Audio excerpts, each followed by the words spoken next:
Every family has that one person who never seems to catch a break. For the Mercer family, that person was Eli, the dreamer who fixed cars for a living while his brother became a lawyer and his ex-wife moved on to someone more successful. When Eli inherited his grandfather's old garage, everyone laughed at him. His brother called it complete garbage. His ex-wife said he'd only inherited problems. His teenage daughter just shook her head at another one of Dad's disappointments. But inside that rundown garage sat two forgotten cars covered in dust. As Eli started working on them, he found hidden compartments and strange modifications. His grandfather had been more than just an old man. He'd been a secret engineer who built illegal race cars in the 1960s. One car was worth millions. Under the floor, Eli found blueprints for a revolutionary engine that had been lost for decades. The garage everyone mocked was hiding a $9 million treasure. But would this discovery finally prove that Eli was more than just the family failure? Before we jump back in, tell us where you're tuning in from, and if this story touches you, make sure you're subscribed because tomorrow I've saved something extra special for you. The rain drummed against the windows of Mercer's auto repair like impatient fingers, each drop echoing the rhythm of Eli's mounting worries. He stood behind the counter of his small shop, watching the water cascade down the glass, while his coffee grew cold in his hands. At 43, Eli Mercer had the kind of face that wore its disappointments honestly, gentle brown eyes that still held hope despite years of setbacks, and hands permanently stained with motor oil that told the story of a man who believed in fixing things, even when they seemed beyond repair. The shop itself reflected its owner's circumstances. 3 service bays housed vehicles in various states of repair, their hoods propped open like mouths crying for help. The waiting area consisted of 4 mismatched chairs and a coffee table stacked with automotive magazines from 2 years ago. A faded family photograph sat on the counter, Eli with his arm around his ex-wife Sarah and their daughter Emma, all of them smiling at what had once been a promising future. "Dad, you're staring at nothing again," Emma's voice cut through his reverie. At 16, she possessed the sharp observation skills that came from watching her father navigate life's obstacles with stubborn optimism. Her dark hair, so much like her mother's, framed a face that held both her father's gentleness and her mother's practical strength. "Just thinking about your grandfather's funeral tomorrow," Eli said, turning from the window. "Strange how you can miss someone you barely knew." Emma looked up from her homework spread across a corner table. "Tell me about him again. The real stuff, not the family stories." Eli settled into the chair across from her, grateful for the conversation. "Frank Mercer was what your Uncle Marcus would call difficult. Lived alone in that house on Maple Street for as long as I can remember. When I was little, maybe 7 or 8, he taught me how to hold a wrench properly. Showed me how to listen to an engine, really listen, to understand what it was trying to tell you. But then he just stopped talking to everyone." "Not stopped, exactly. He became distant. Your grandmother used to say he carried some kind of sadness that made it hard for him to be around people. After she died, he barely spoke to anyone in the family, except for a few words at holidays." Eli's voice carried the weight of old regrets. "I should have tried harder to connect with him." The bell above the door chimed, and Marcus Mercer stepped inside, shaking rain from his expensive coat. At 45, Marcus carried himself with the confidence that came from success, tailored suit, perfect haircut, and the kind of smile that had served him well in courtrooms and boardrooms. He surveyed his brother's modest shop with barely concealed judgment. "Still working late, I see," Marcus said, his tone carrying the familiar note of superiority that had defined their relationship since childhood. Sarah called. "She's concerned about Emma spending so much time here instead of focusing on her studies." Emma's jaw tightened. "I get straight A's, Uncle Marcus, and I like helping Dad." "Of course you do, sweetheart. But your mother thinks you should be around more successful influences." The words hung in the air like a challenge. Eli felt the familiar weight of inadequacy settle on his shoulders. "Emma's welcome here any time. She's learning valuable skills," Marcus picked up the family photograph, studying it with calculated interest. Remember when this was taken? You still thought that expansion loan was going to work out. What was it? The second mortgage on the house that Sarah had to clean up during the divorce. Marcus. Eli's voice carried a warning tone, but his brother continued, I'm not trying to be cruel, Eli. I'm being realistic. Tomorrow we bury a man who left nothing but problems behind. An old house that needs thousands in repairs, and apparently some kind of garage or workshop that's probably condemned by now. The family lawyer said Frank left it all to you, specifically. Lucky you. Emma slammed her textbook shut. Why are you so mean to him? Marcus softened slightly. I'm not mean, Emma. I just worry about your father's tendency to see opportunity where others see responsibility. Remember the vintage motorcycle phase? The antique restoration business that lasted 6 months? Each mention stung because they were true. Eli had chased dreams with the dedication of a man who refused to accept that some people were meant for smaller lives. The motorcycle restoration had failed when he couldn't find enough customers. The antique business had collapsed under the weight of his inexperience with marketing and overhead costs. This is different, Eli said quietly. I'm not chasing anything. I'm just inheriting what Frank left behind, which is exactly what worries me. You see inheritance, I see liability. That property has been sitting empty for months since Frank went into the nursing home. God knows what condition it's in. The conversation was interrupted by Sarah's arrival. At 41, she moved through the world with the efficient grace of someone who had learned to depend only on herself. Her blonde hair was pulled back in a practical ponytail, and she wore the scrubs that marked her long shifts as a registered nurse at County General. I thought I'd find you all here, she said, her tone neutral but tired. Emma, you missed dinner again. I ate here, Emma replied. Dad made sandwiches. Gas station sandwiches don't count as proper nutrition. Sarah's criticism wasn't harsh, just weary. She'd fought these battles too many times. I came to discuss the custody arrangement. Emma's grades are excellent, but her counselor says she seems distracted lately. Eli's heart clenched. After 2 years of divorce proceedings, the custody arrangement was still fragile. Emma spent weekdays with her mother and weekends with him, but Sarah held the legal authority to modify that schedule if she deemed it necessary. She's not distracted, Eli protested. She's learning mechanical skills. She can diagnose engine problems better than half my customers.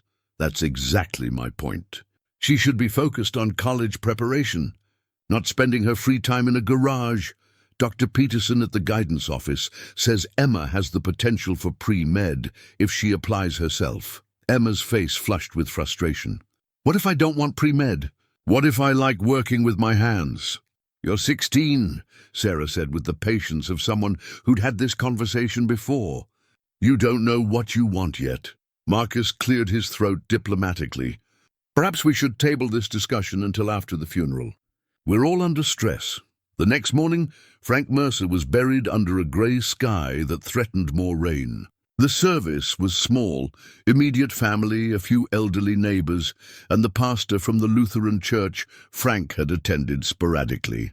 Eli found himself studying the faces of the handful of mourners, wondering what stories they might tell about his grandfather that he'd never heard. The reading of the will took place that afternoon in the office of Harold Whitman, the family's longtime attorney. Whitman, approaching 70 himself, had known Frank for decades and spoke of him with genuine warmth. Frank was particular about his affairs, Whitman explained, adjusting his glasses as he reviewed the documents. He left specific instructions for the distribution of his estate. Marcus leaned forward expectantly. As the older son and more successful brother, he'd assumed the bulk of any inheritance would flow through him. The house and primary assets go to both sons equally, Whitman continued. However, Frank made specific provisions for his workshop and garage. These properties, along with their contents, are left exclusively to Eli. The silence stretched uncomfortably. Sarah and Marcus exchanged glances while Emma looked puzzled. What garage? Eli asked. Frank owned a separate property on Industrial Road, been in the family for 40 years, apparently. He used it as his personal workshop. Whitman handed Eli a set of keys and a sealed envelope. "He left this for you specifically." Eli's hands trembled slightly as he opened the envelope. Inside was a handwritten note in Frank's careful script, "For the boy who still listens to engines. Take care of what's inside. It's worth more than they'll understand." Marcus couldn't contain his frustration any longer. "A garage? That's what he gets? Some old building that's probably falling down?" "Marcus," Sarah said quietly, but her expression showed she shared his concern. "No, seriously. This is exactly what I was talking about yesterday." Eli inherits responsibility disguised as opportunity. "How much are the property taxes? What about insurance? Maintenance costs?" Whitman consulted his files. "The taxes are current. Frank maintained the property conscientiously, but what's in it?" Emma asked, her curiosity overriding the adult tensions. "According to the records, personal effects, tools, and what Frank described as automotive projects." Whitman's tone suggested he wasn't entirely certain himself. The drive to Industrial Road took 20 minutes through the older part of town, where small manufacturing and repair businesses lined the street. Frank's garage sat behind a chain-link fence, a substantial brick building that looked solid despite its age. Eli parked the car and stood staring at the property that was somehow now his. "It's bigger than I expected," Sarah admitted reluctantly. The garage door was secured with a heavy padlock that yielded to one of Frank's keys. As the door rolled up, afternoon sunlight revealed the interior that would change everything. 2 cars sat in the shadows like sleeping giants. One was a 1967 Shelby Cobra, its distinctive curves unmistakable even under a heavy canvas top. The other appeared to be a 1969 Dodge Charger, also covered but revealing enough of its profile to suggest serious power beneath its sheet. "Jesus," Marcus whispered. His earlier dismissal forgotten, Emma stepped forward, her mechanical instincts drawing her toward the vehicles. "Dad, these aren't just old cars. These are classics." Eli moved slowly toward the Cobra, his heart pounding. Even covered in dust, even sitting in darkness for who knew how long, the car radiated presence. He pulled back the tarp carefully, revealing midnight blue paint that still held its luster. "Frank restored these?" Sarah asked, her voice reflecting new respect for the old man she'd never really known. Along the walls, pegboard displayed tools arranged with military precision. Not just standard automotive tools, but specialized equipment Eli had only seen in professional racing shops. A workbench ran the length of one wall, its surface scarred by decades of use, but organized with the care of a master craftsman. "Look at this," Emma called from beside the Charger. She'd found a wooden toolbox, clearly handmade, with F. Mercer burned into its lid. Inside, nested in fitted compartments, were instruments that spoke of serious automotive work: micrometers, torque specifications sheets, and tools modified for purposes Eli couldn't immediately identify. Marcus had recovered from his initial surprise and was now calculating. Even if they need restoration work, these cars are worth serious money.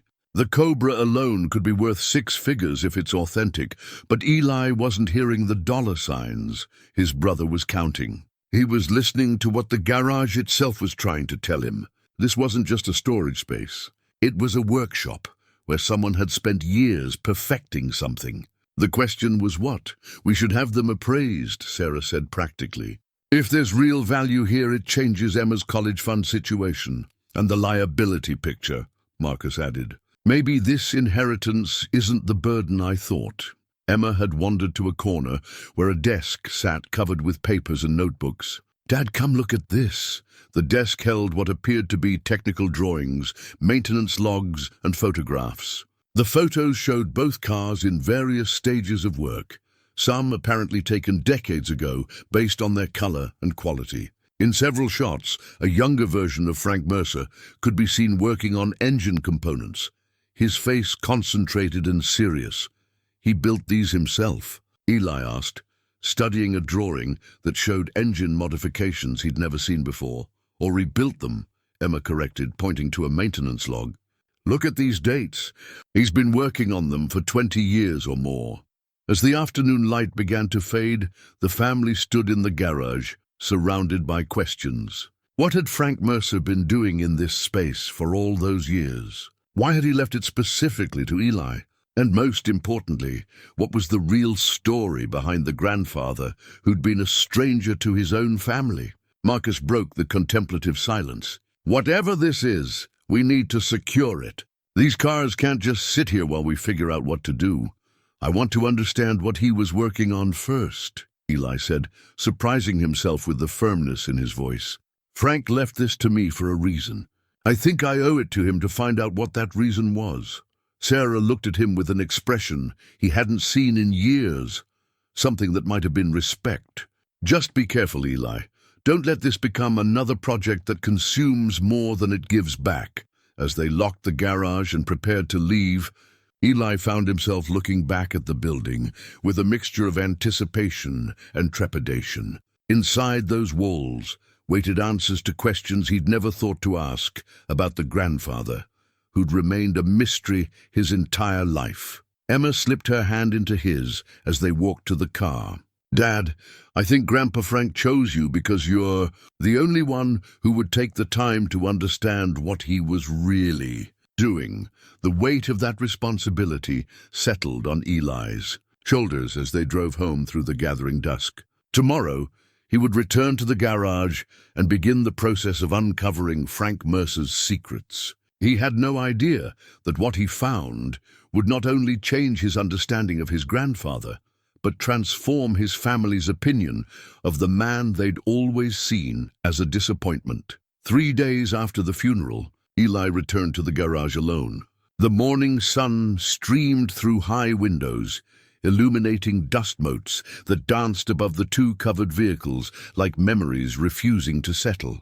He'd spent the intervening days researching classic car values and trying to understand what Frank had left him. But the internet searches only raised more questions.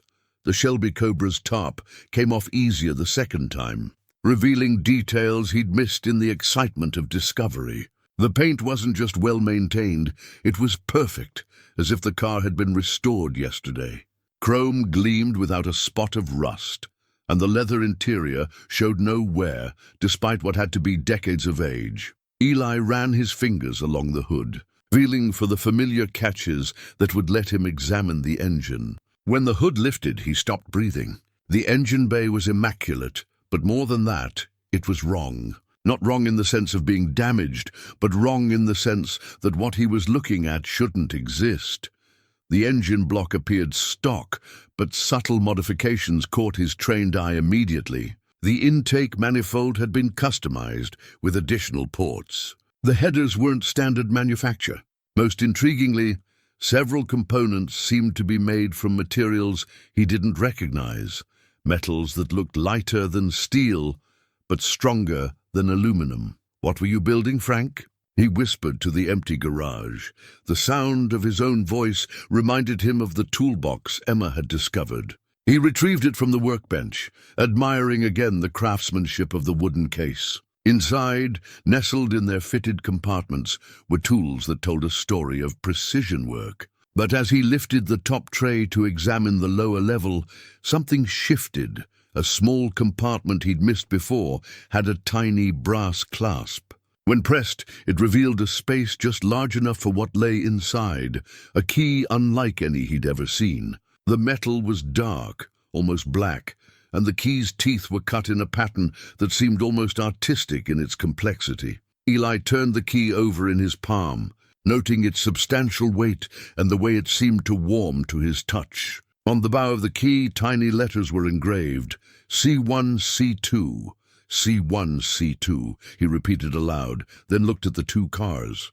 Car 1, Car 2! The Cobra was obviously C1, which made the Charger C2. But what did the key open? He approached the Cobra methodically, searching for anything that might accept the unusual key. The glove compartment opened with the standard latch. The trunk release was mechanical. But as he ran his hands along the interior panels, he felt something that made his pulse quicken. Behind the passenger seat, where the panel met the floor, his fingers found a small depression. When pressed, a section of the panel slid aside, revealing a keyhole that matched his mysterious key perfectly. The key turned with the smooth action of a precision instrument. Inside the hidden compartment was a manila envelope, its contents protected by decades of careful storage. Eli's hands shook slightly as he withdrew a collection of documents that would change everything he thought he knew about his grandfather. The first item was a racing program from 1968, but not from any sanctioned track. Underground Racing Circuit Summer Series was printed in bold letters across a cover that featured photographs of modified streetcars in action. Inside, driver profiles showed men with names like Ghost, Lightning, and the Phantom, Frank Mercer's photograph appeared on page 7 under the name Shadowmaker. Eli stared at his grandfather's younger face, recognizing the focused intensity he'd seen in Emma's eyes when she worked on mechanical problems. But this wasn't the reclusive old man he remembered. This Frank Mercer looked dangerous, confident, and completely alive. The racing program detailed events that had taken place on closed roads, abandoned airstrips, and private tracks. Prize money was listed in amounts that seemed impossible for 1968. Some races offering purses of $20,000 or more. The language was cryptic, referring to special modifications, experimental components, and prototype testing. Additional documents revealed the scope of what Frank had been involved in. Technical specifications showed engine modifications that pushed the boundaries of what was possible with 1960s technology. Racing results indicated that Shadowmaker had been remarkably successful, winning or placing in nearly every event he'd entered. But the most disturbing document was a newspaper clipping from 1969. The headline read, "Underground Racing Driver Missing, Presumed Dead." The article described how Frank Mercer, known in racing circles as Shadowmaker, had disappeared after his car went off a mountain road during a high-stakes race. The wreckage had been found, but his body never recovered.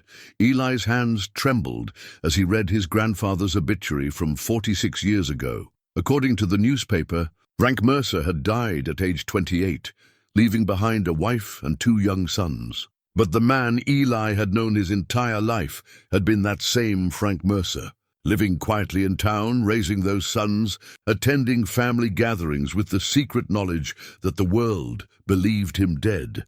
The implications were staggering. Why had Frank faked his death? What had he been running from? And what did it mean for the cars sitting in this garage?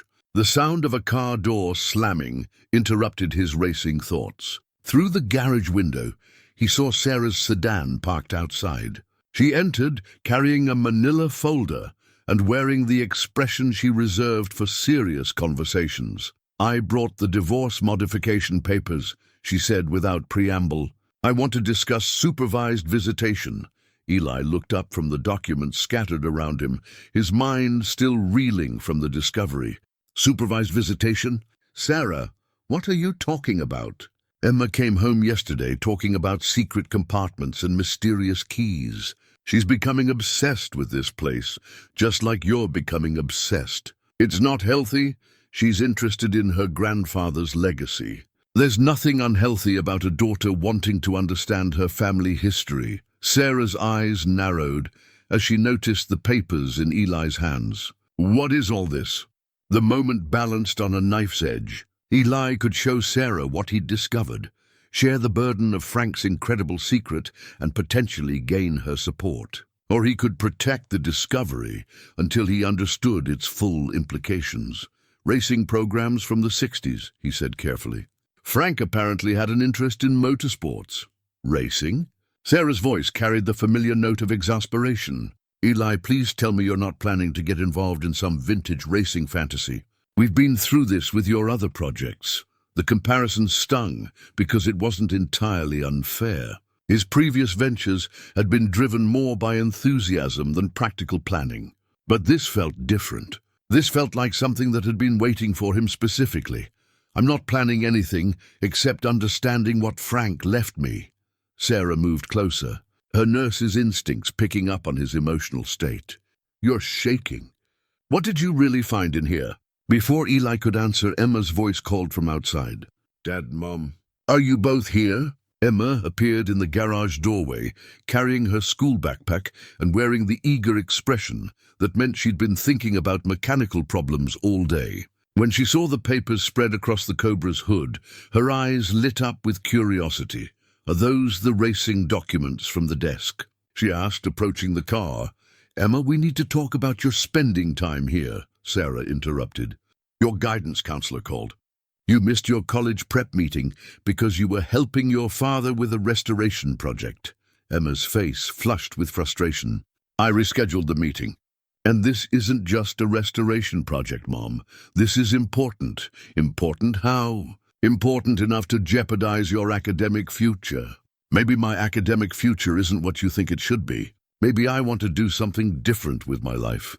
The argument that had been building for months finally erupted. Sarah's fears about Emma following in Eli's. Footsteps of financial instability crashed against Emma's emerging sense of her own interests, and Eli's growing determination to uncover Frank's secrets. "You're 16 years old," Sarah said, her voice rising. "You don't get to make life-altering decisions based on romantic notions about working with your hands. And you don't get to make them for me based on your disappointment in Dad." Emma shot back. The words hung in the garage air like an accusation. Sarah's face went pale, and Eli felt the familiar weight of being the family's source of conflict. "That's enough," he said quietly. "This isn't about me or my failures. This is about Emma having the freedom to explore her interests." Sarah turned on him, with years of frustration, finally finding voice. "Your interests, Eli, not hers. Yours. Just like the motorcycle restoration was going to be a father-daughter project, and the antique business was going to teach her entrepreneurship. How many projects does she have to watch you abandon before you admit you're using her enthusiasm to justify your own impractical dreams?" The accusation hit home because it contained enough truth to wound. Eli had involved Emma in previous ventures, and she had watched them fail. But this felt different, because it wasn't his dream. It was Frank's legacy, and Frank had specifically chosen him to receive it. Emma looked between her parents, seeing the familiar dynamic that had contributed to their divorce. "Stop," she said firmly. "Both of you stop. Dad's not dragging me into anything. I want to be here.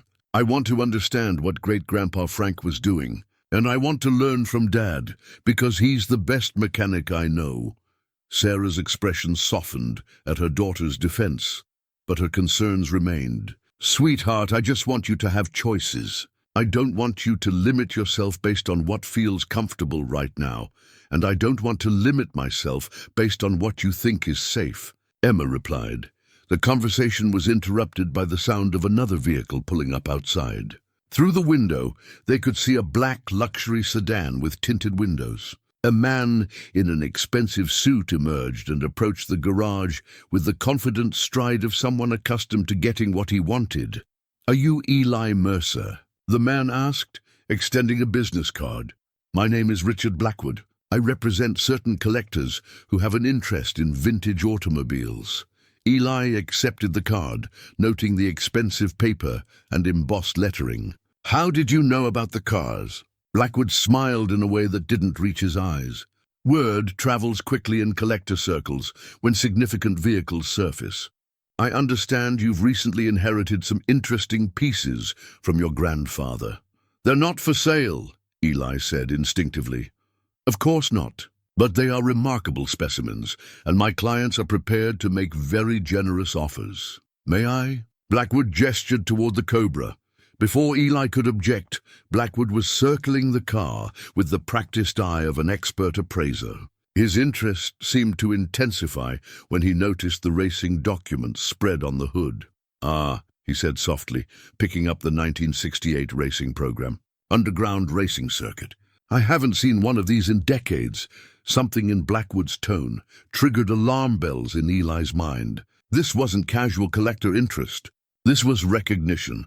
"You're familiar with underground racing?" Sarah asked, her suspicion matching Eli's. "I'm familiar with automotive history. Mrs. Mercer, and these documents suggest your grandfather was involved in some very exclusive circles. Blackwood's attention had shifted to the hidden compartment, still open in the Cobra's interior. May I ask what else you discovered? Eli moved protectively closer to the car. I think you should leave. Blackwood's smile became more predatory.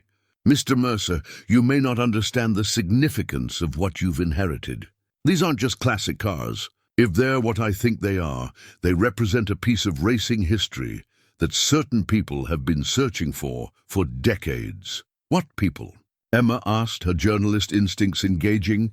People who understand that some automotive innovations were too advanced for their time. People who recognize that your grandfather was more than just a backyard mechanic. Blackwood reached into his jacket and withdrew a business card case. My clients are prepared to offer $2 million for both vehicles and any associated documentation.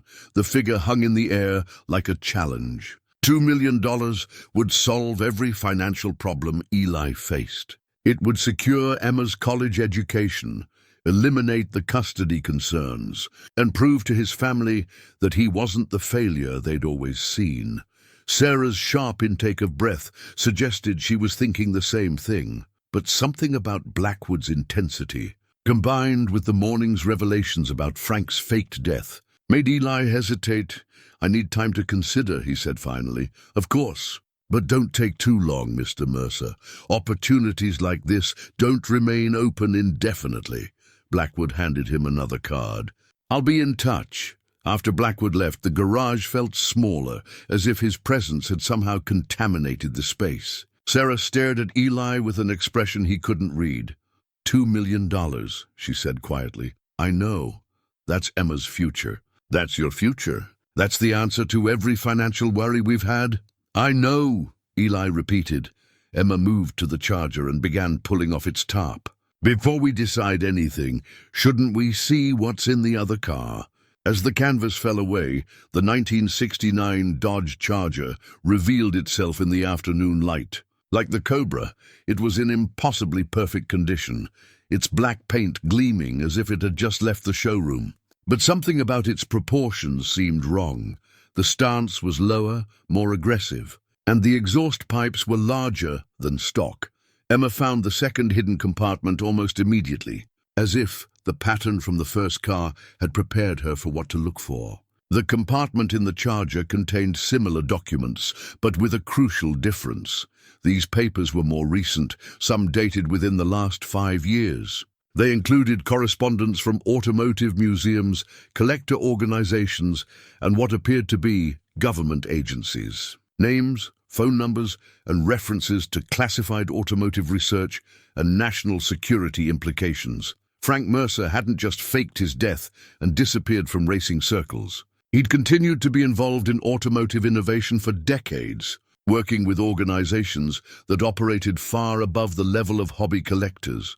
And now, Richard Blackwood and his mysterious clients knew exactly where to find what they were looking for. The next morning, Eli arrived at the garage before sunrise, carrying coffee and a legal pad filled with questions that had kept him awake most of the night. Emma had convinced Sarah to let her skip her first period study hall to help with the historical research, a compromise that satisfied no one but bought them time to investigate further. The 1968 racing program lay open on Frank's workbench, and in the clear morning light, details emerged that had been obscured by the previous day's emotional revelations. The underground racing circuit wasn't just about illegal street racing. It was about testing automotive technologies that legitimate manufacturers couldn't or wouldn't explore. Look at this, Emma said, pointing to a technical specification sheet tucked between the program's pages. Grandpa Frank's car, the one they called Shadowmaker, had modifications that shouldn't have been possible in 1968. Eli studied the specifications, engine displacement, compression ratios, and power output numbers that exceeded anything he'd seen from that era. But more intriguingly, there were references to materials and engineering approaches that seemed decades ahead of their time. Experimental alloys, he read aloud. computational fluid dynamics, electronic ignition mapping. Emma, some of this technology didn't exist commercially until the 1980s. The implications were staggering. Either the document was a fraud, or Frank Mercer had been involved in automotive research that was 30 years ahead of its time. The garage door's rumble interrupted their investigation. Marcus stood outside with two other men, one carrying a camera and the other holding what appeared to be official documentation. "Eli, I brought an insurance appraiser and a photographer," Marcus announced, his tone suggesting this was a reasonable precaution rather than an intrusion. "If these cars are worth serious money, we need proper documentation for estate purposes." The appraiser, a thin man named Henderson, who moved with the methodical precision of someone who evaluated valuable objects for a living, approached the Cobra with professional interest. But as he began his examination, his expression shifted from routine assessment to genuine puzzlement. "This is remarkable," Henderson murmured, running his hands along the Cobra's modified engine components. "I've appraised hundreds of classic Shelby Cobras, but I've never seen work of this quality. These modifications are museum grade. What does that mean in terms of value?" Marcus asked, clearly focused on the financial implications. Henderson continued his examination, paying particular attention to the engine bay and interior modifications. Standard 1967 Cobra, even in excellent condition, might be worth $300,000 to $400,000. But this level of custom work, if it's period correct and authentic, could add substantially to that figure. The photographer began documenting the cars from every angle, his flash illuminating details that natural light had obscured. But as he worked around the Charger, something caught his attention. "There's something unusual about this car's proportions," he said, lowering his camera. "The wheelbase looks extended, and the rear suspension components aren't stock." Emma moved to examine what the photographer had noticed. "Dad, come look at this. The rear axle assembly is completely different from standard Charger specifications." Eli crawled under the car with a flashlight, his mechanic's eye immediately recognizing that what he was seeing defied conventional understanding. The suspension components were not only custom, but appeared to be made from materials he didn't recognize. The differential housing was larger than stock, and the drive shaft showed engineering approaches that seemed almost futuristic. "This isn't just a restored car," he said, sliding out from under the vehicle. "This is a completely re-engineered machine." Henderson's professional composure was beginning to crack. "Mr. Mercer, I need to ask you some direct questions. Do you have any documentation about who performed this work? Any records of parts acquisition or engineering specifications?" Before Eli could answer, the garage door rumbled again. This time, it was Tony Carruthers, the owner of Classic Auto Restoration, the most reputable vintage car shop in the county. Tony was in his 60s, with the kind of deep knowledge that came from 40 years of working on vehicles that most people only saw in museums. "Marcus called me," Tony explained, studying the two cars with an expression of growing amazement. "He said you'd inherited some interesting pieces, but this is extraordinary." Tony approached the vehicles with the reverence of a man who understood automotive history. But as he examined the engine modifications and suspension work, his demeanor became increasingly serious. "Eli, where did your grandfather acquire these vehicles?" "We think he built them himself. We found racing documents suggesting he was involved in underground racing in the 1960s. Tony was quiet for a long moment, running his hands along components that clearly fascinated and puzzled him. "I need to tell you something. I knew your grandfather." The words stopped all activity in the garage. Eli, Emma, Marcus, and even Henderson turned to stare at Tony. "You knew Frank?" "Not well, but we crossed paths occasionally. He came into my shop maybe 3 or 4 times over the years, always looking for very specific parts. Unusual parts, things that weren't readily available through normal channels."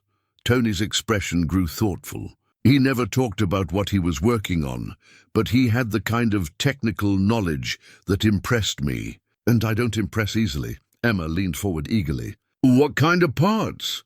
"High-performance components that were typically reserved for professional racing teams.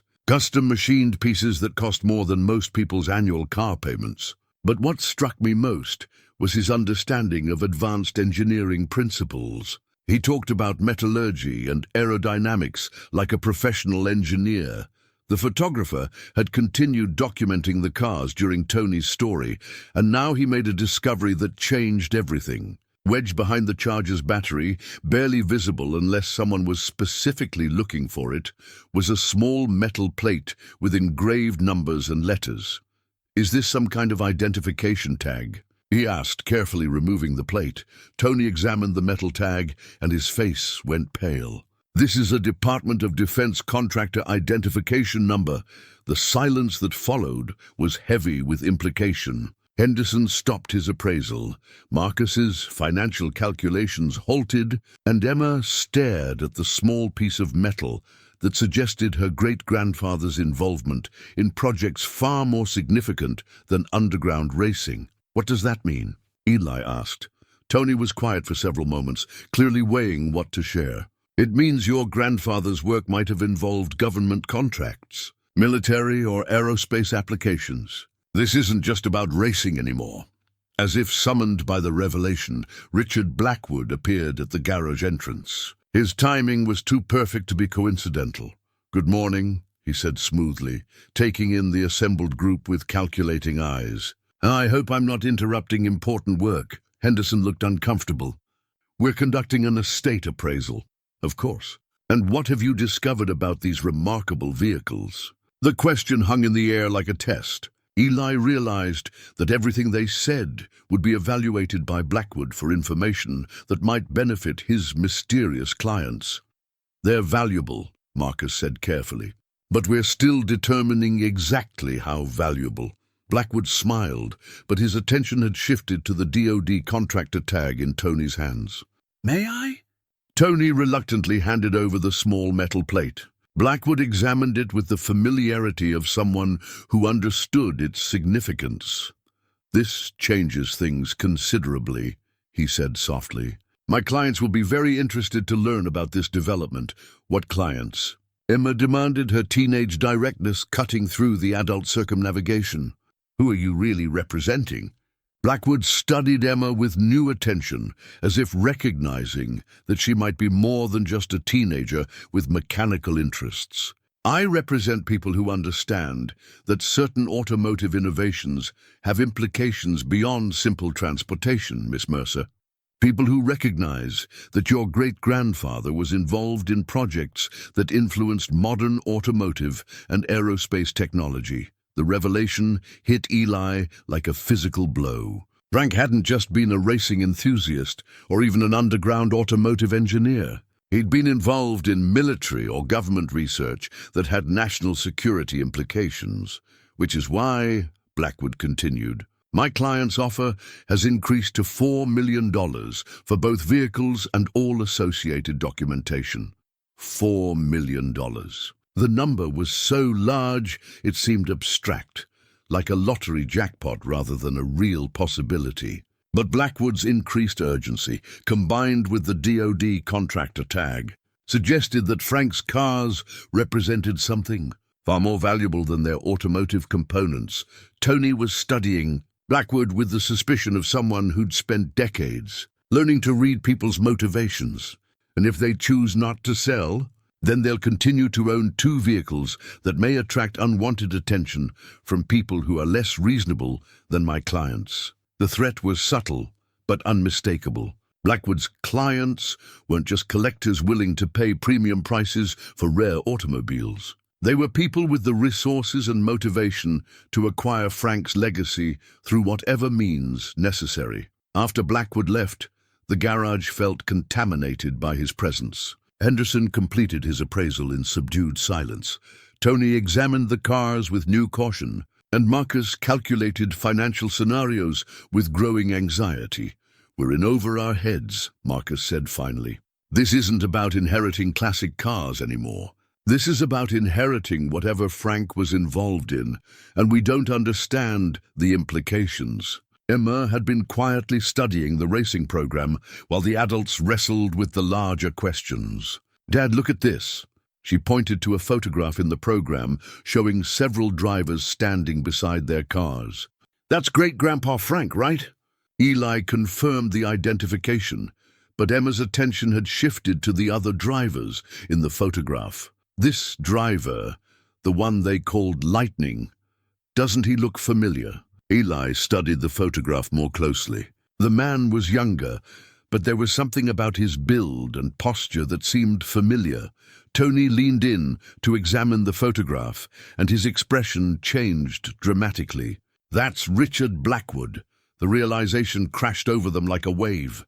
Blackwood wasn't just a collector's representative who had coincidentally learned about Frank's cars. He was someone who had been directly involved in the underground racing circuit, someone who had personal knowledge of Frank's work and its significance, someone who had been searching for Frank, Mercer's legacy for over 40 years. The discovery that Richard Blackwood had been personally connected to Frank's racing past transformed the garage from a place of discovery into something that felt increasingly dangerous. That evening, Eli found himself staring at the racing program photograph while Emma worked methodically through Frank's technical drawings, her engineering mind attacking the problem with systematic precision. "Look at these blueprints," she said, spreading several hand-drawn schematics across the workbench. "They're not just modifications. They're complete re-engineering of fundamental automotive systems." The blueprints showed engine components designed with tolerances that seemed impossibly tight, suspension systems that incorporated principles Eli recognized from aerospace applications, and electrical systems that appeared decades ahead of their time. But most intriguingly, several drawings included annotations in Frank's careful handwriting that referenced Project Phantom and Phase 2 implementation. Project Phantom, Eli repeated. That matches one of the driver names from the racing program. Emma had been thinking along the same lines. What if the underground racing wasn't just about competition?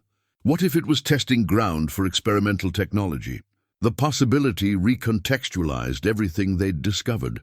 If Frank had been involved in military or government research, the racing circuit could have provided perfect cover for testing advanced automotive systems under real-world conditions. High-speed, high-stress environments would reveal flaws that laboratory testing might miss. Their investigation was interrupted by Sarah's arrival, but this time she wasn't carrying divorce papers or custody modifications. Instead, she looked worried in a way that went beyond their usual disagreements. "I've been researching Richard Blackwood," she announced without preamble. "There's something you need to know."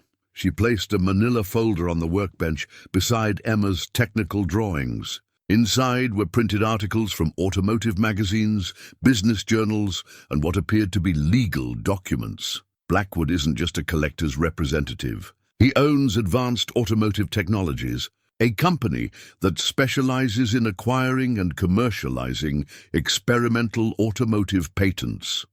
Sarah's nurse training in research and attention to detail had served her well. His company has been involved in several high-profile legal battles over technology rights.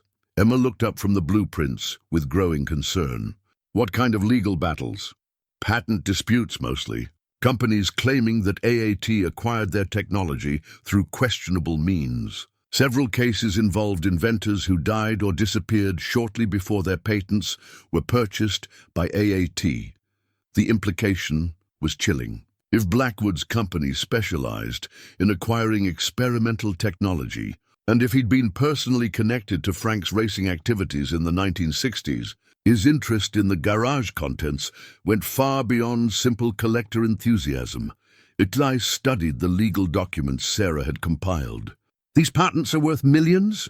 "Some of them, but more importantly, they represent control over automotive technologies that every major manufacturer wants to license. If Frank's blueprints contain innovations that haven't been patented, they could be worth more than the cars themselves." The sound of a vehicle approaching made everyone freeze. Through the garage windows they could see headlights turning into the parking area. But instead of Blackwood's luxury sedan, a pickup truck pulled up, and Tony Carruthers emerged, carrying what appeared to be a large book. I've been thinking about what we discovered today, he said, holding up the book as he entered. This is a collection of automotive patents filed between 1960 and 1975. I thought you might want to see something.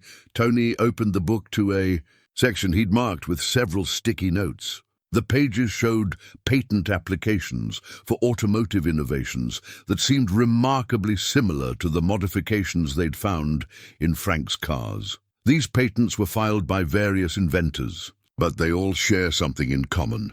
The original patent holders either died, disappeared, or sold their rights to holding companies that eventually became part of advanced automotive technologies. Emma studied the patent drawings with growing excitement. These are almost identical to Great-Grandpa's blueprints, but not exactly the same. It's like his designs were more advanced versions of these patented innovations. Tony nodded grimly. Which means Frank might have developed improvements on existing patents. Improvements that could invalidate existing licenses or be worth more than the original patents. Sarah was connecting the dots with the analytical skills that made her an excellent nurse. So if Blackwood's company controls the basic patents, but Frank developed superior versions of the same technology, it could threaten AAT's entire business model or make them incredibly valuable partners, Eli said quietly. If Frank's improvements are significant enough, the conversation was interrupted by Emma's sharp intake of breath. She'd been studying one of Frank's blueprint annotations and had noticed something the adults had missed. Dad, look at this date. She pointed to a notation in Frank's handwriting. This blueprint is dated 3 months ago. The revelation stopped all conversation. Frank had been in the nursing home for 6 months before his death, suffering from advancing dementia. The idea that he'd been creating technical drawings 3 months before he died suggested either that his condition had been misrepresented or that someone else had been working on his designs. Tony examined the notation with growing concern. The handwriting looks consistent with the other documents, but you're right about the timing. Frank was barely lucid during his final months, unless he wasn't as sick as everyone believed, Sarah said slowly. What if the dementia was exaggerated to protect him from people who were trying to find him? The possibility opened new questions about everything they thought they knew about Frank's final years. If he'd been actively working on his automotive designs until recently, it meant the technology was current, not historical. It also meant that people like Blackwood might have been actively searching for him, not just his cars. Emma had moved to the Charger and was examining the engine bay with new focus. If Great-Grandpa was still working 3 months ago, maybe he left more recent modifications in the cars. She was right. Under closer examination, several engine components showed signs of very recent work. Tools marks were fresh, and some parts appeared to have been installed within the last year. He was still building, Eli said with growing amazement. Even in his 80s, even while everyone thought he was declining, he was still developing this technology. Tony's expression had grown increasingly serious as the implications became clear. Eli, if Frank was still actively working on experimental automotive technology, and if Blackwood's company has been trying to acquire it, your grandfather's death might not have been as natural as everyone assumed. The accusation hung in the garage air like a toxic cloud. Sarah's medical background made her particularly sensitive to the suggestion. Frank died of heart failure in a nursing home. There was nothing suspicious about his death, but there was something suspicious about the timing, Tony replied. Think about it. Frank maintains his secret for 40 years, works actively on advanced automotive designs, and then dies just as his technology becomes commercially viable.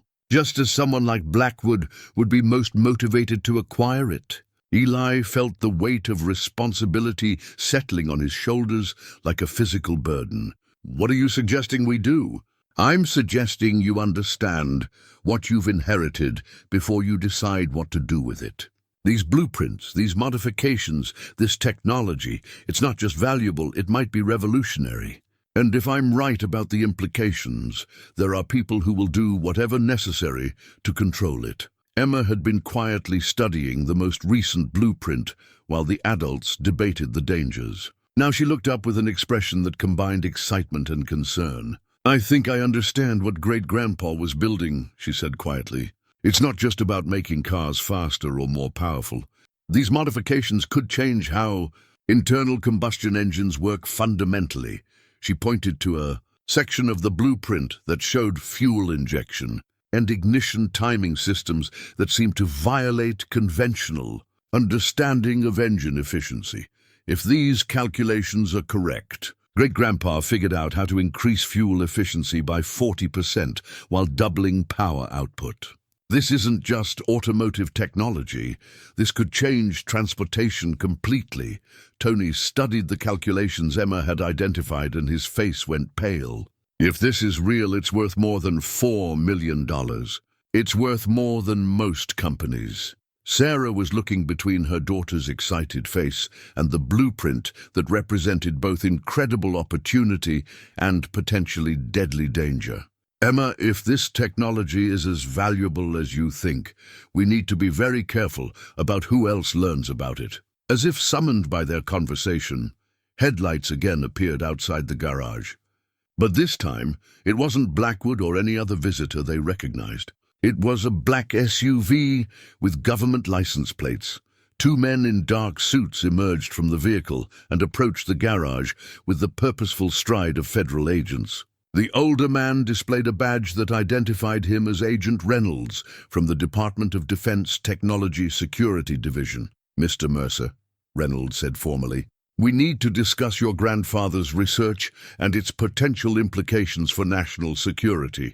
The garage, which had begun the day as a place of family discovery, had become the center of a situation that involved patent disputes, potentially revolutionary technology, and now federal government interest. Frank Mercer's legacy was proving to be far more complex and dangerous than anyone had anticipated, and Richard Blackwood was still out there, representing clients who had been searching for this technology for 40 years and were prepared to pay any price to acquire it. Agent Reynolds' appearance transformed the garage from a family inheritance dispute into a potential matter of national security. The DoD agent moved through the space with the practiced efficiency of someone who understood both the technical and political implications of what Frank Mercer had created.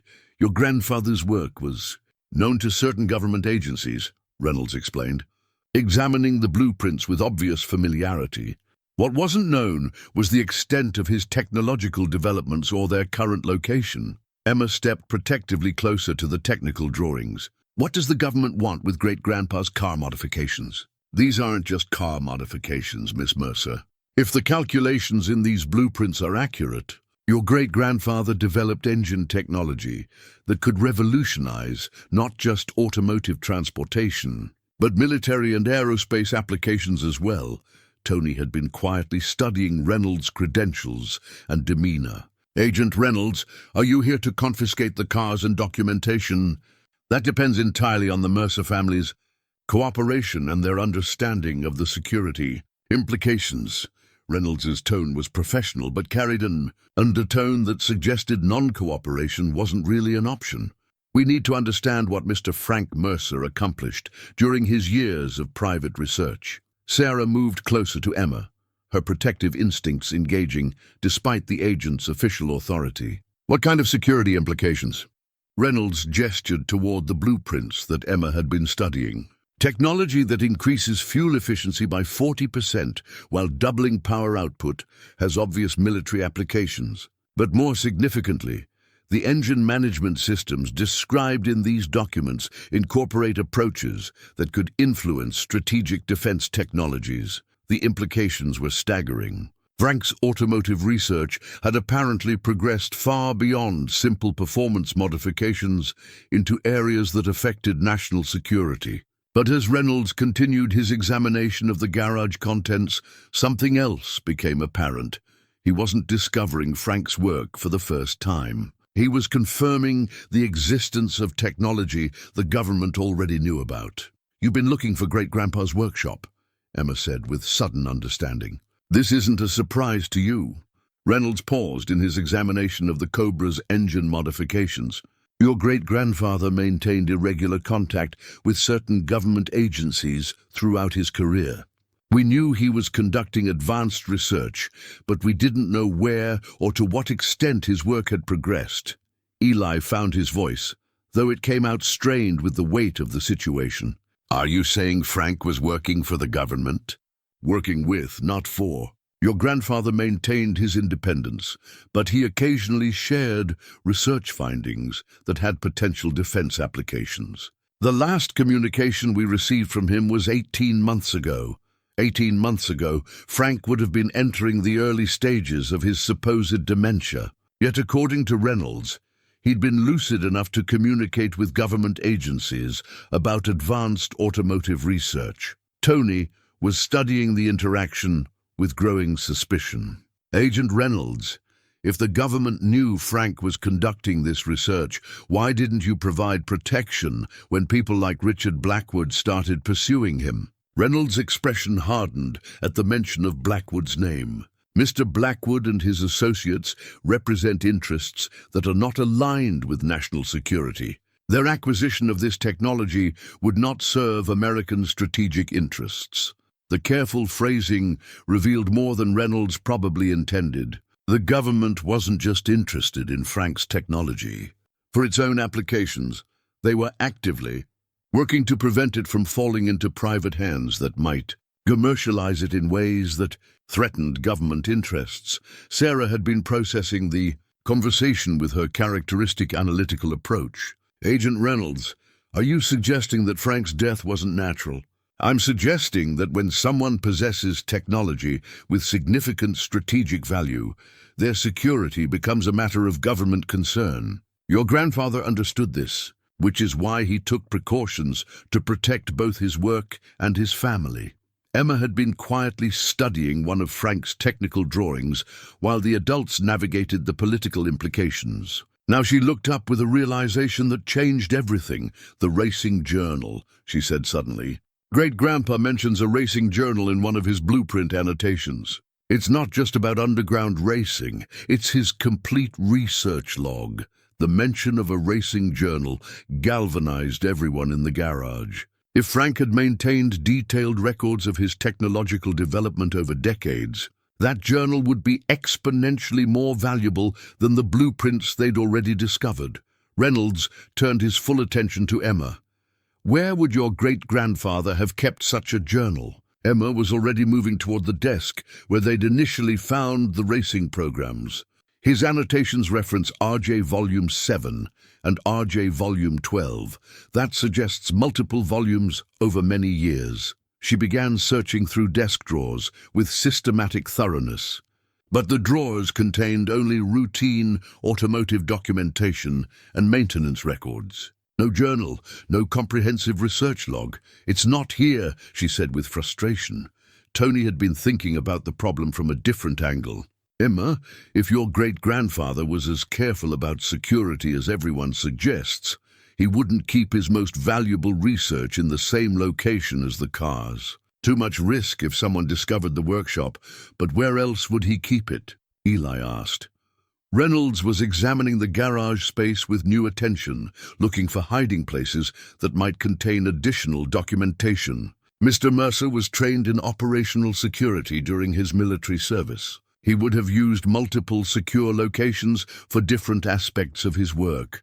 The mention of military service was new information that added another layer to Frank's mysterious background. Emma picked up on it immediately. Great-grandpa was in the military. When? Korean War, Reynolds replied. He served as a combat engineer, specializing in vehicle repair and modification under field conditions. That's where he developed many of the technical skills he later applied to his automotive research. The revelation provided context for Frank's extraordinary capabilities, but it also raised new questions about his transition from military engineer to underground racer to secret researcher. Each phase of his life seemed to build upon the previous one in ways that suggested long-term planning rather than random career changes. Sarah had been studying the blueprint annotations that reference the racing journal. Some of these notes include location references. RJ7 at primary, RJ12 secured at backup location. He was definitely keeping volumes in separate places. Emma's mechanical mind was approaching the problem systematically. If he used the garage for active work but stored completed research elsewhere, where would be most secure but still accessible? Eli had been thinking about his childhood memories of Frank, trying to recall any locations where his grandfather might have maintained secret storage. He owned this property for 40 years. If he wanted secure storage, he would have built it himself, somewhere no one would think to look. Tony moved toward the garage's rear wall, studying it with new attention. The back wall of this building is deeper than it needs to be for structural support. There might be space between the inner and outer walls. Reynolds joined Tony's examination of the wall, but Emma was already testing different sections with the methodical approach of someone who understood building construction. When she pressed against a section near the corner, a panel shifted slightly. "Here," she said with excitement. The hidden panel revealed a narrow access space that contained what appeared to be a small, fireproof safe built into the building's foundation. The safe required both a key and a combination, but Emma had been paying attention to Frank's security. "Patterns. Try the dates from the racing program," she suggested. The combination from Frank's first racing victory in 1968 opened the safe, revealing its contents: 12 leather-bound journals, each labeled with dates spanning from 1965 to just 3 months before Frank's death. Reynolds reached for the journals with obvious eagerness, but Eli intercepted them. "These belong to my grandfather," he said firmly. "I think we should understand what they contain before anyone else examines them." The racing journal that Emma opened first contained far more than racing records. Frank's careful handwriting detailed not just his automotive modifications, but his observations about government interest in his work, his growing concerns about commercial exploitation of his research, and his decision to fake his death to protect both his technology and his family. The entry dated June 15, 1969. Was particularly revealing. "The racing circuit is compromised. Too many people asking questions about the modifications. Too much attention from interests that don't understand the implications. Time to disappear and continue the work in security. The boys are young enough that they'll believe the accident story. Better they grow up thinking me dead than live knowing their targets."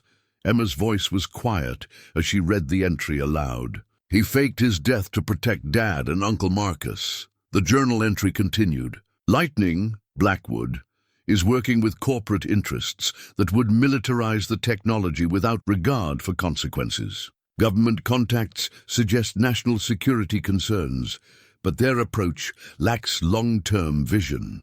Must continue research independently until can identify trusted parties for continuation." Reynolds was listening to the journal entries with obvious professional interest, but something in his expression suggested the information wasn't entirely new to him. "Agent Reynolds," Sarah said with growing suspicion. "How long has the government known that Frank faked his death?" The question hung in the garage air like an accusation. Reynolds' careful silence suggested that government agencies had known far more about Frank's situation than they'd initially revealed. "Your grandfather's security was a matter of mutual concern," Reynolds finally said. "We provided certain protections in exchange for periodic research sharing." Emma looked up from the racing journal with a realization that chilled everyone present. If the government knew Great-Grandpa was alive and knew he was still researching, then someone also knew exactly when and how to find him when he became vulnerable. The implication was clear. Frank's death in the nursing home might not have been natural, and the people responsible might have had access to government information about his location and condition. Richard Blackwood's increased urgency suddenly made sense. He hadn't just discovered Frank's cars by coincidence. He'd learned that Frank was dead and that the technology was finally accessible after 40 years of protection. The racing journals revealed the full scope of Frank Mercer's 40-year deception, but they also exposed Emma's family to dangers that none of them had anticipated. As she continued reading from the most recent volume, dated just 3 months before Frank's death, the entries became increasingly urgent and paranoid. Corporate interests escalating pressure, Emma read from an entry, marked 2 weeks before Frank entered the nursing home. Blackwood's people asking questions at medical facilities. Time running out to secure final research phase. Must implement contingency protocols. Sarah looked at her daughter with growing concern. Emma, maybe you should stop reading those entries aloud. If Agent Reynolds is recording this conversation... I'm not recording anything, Reynolds interrupted. But Miss Mercer is right to be concerned about the timeline.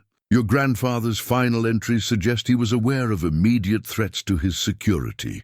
Eli had been studying the technical drawings while Emma read from the journals, trying to understand the engineering principles that had made his grandfather so valuable and so dangerous. These modifications aren't just about engine performance. They're about fundamental changes to how internal combustion works. Tony moved to examine the drawings Eli was studying. Show me what you're seeing.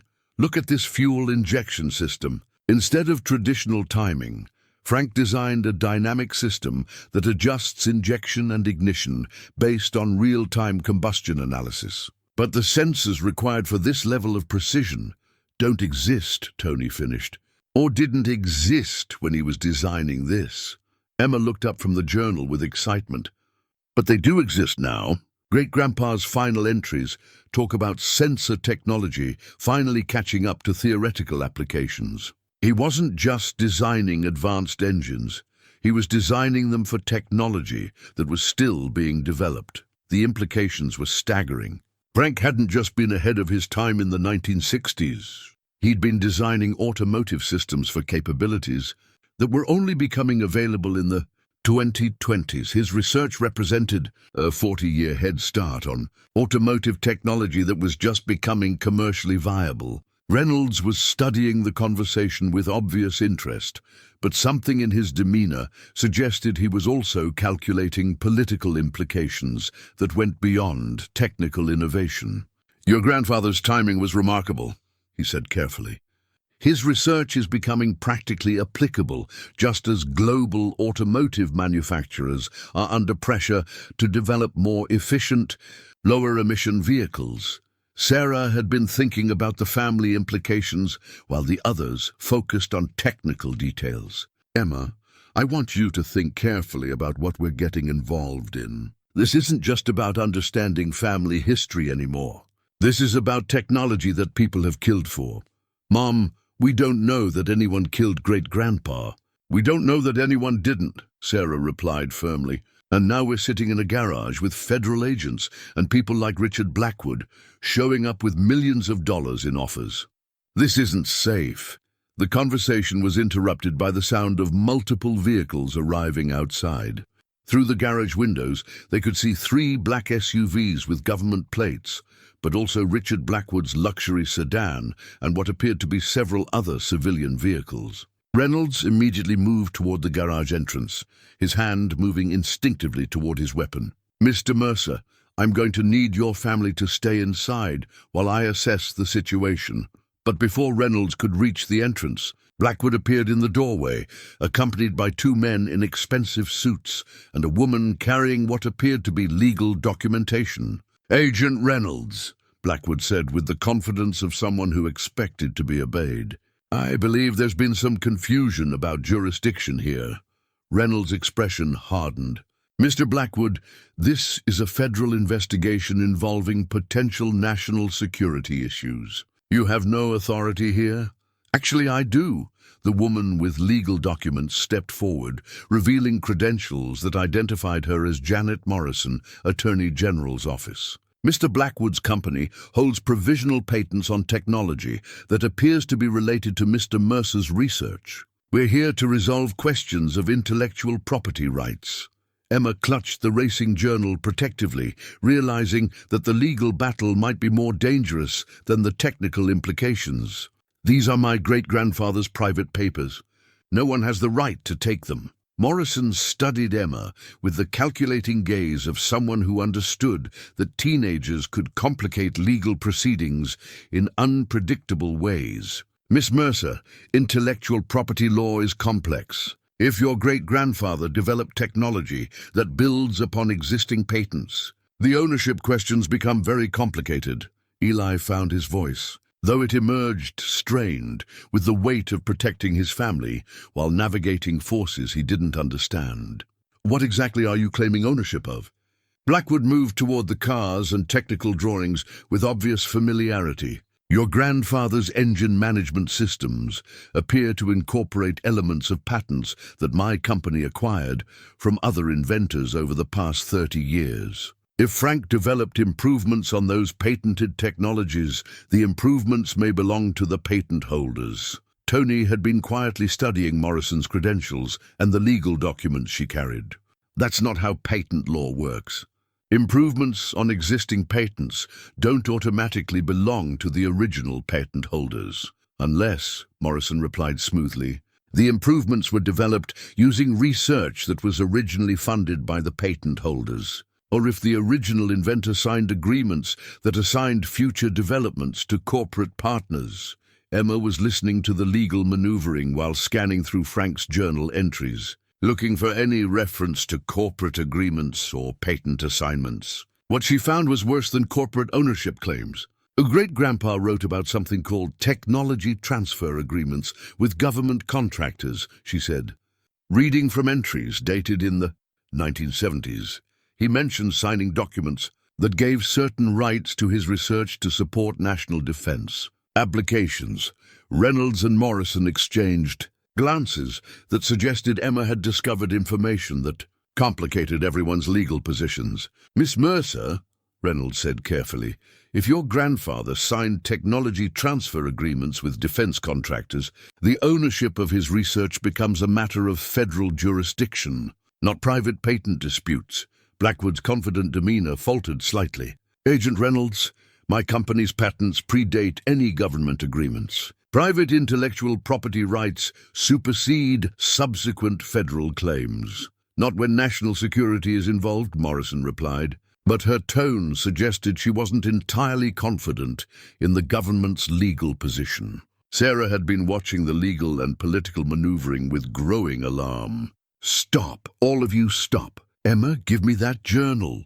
Emma reluctantly handed the racing journal to her mother, who closed it firmly and held it against her chest like a shield.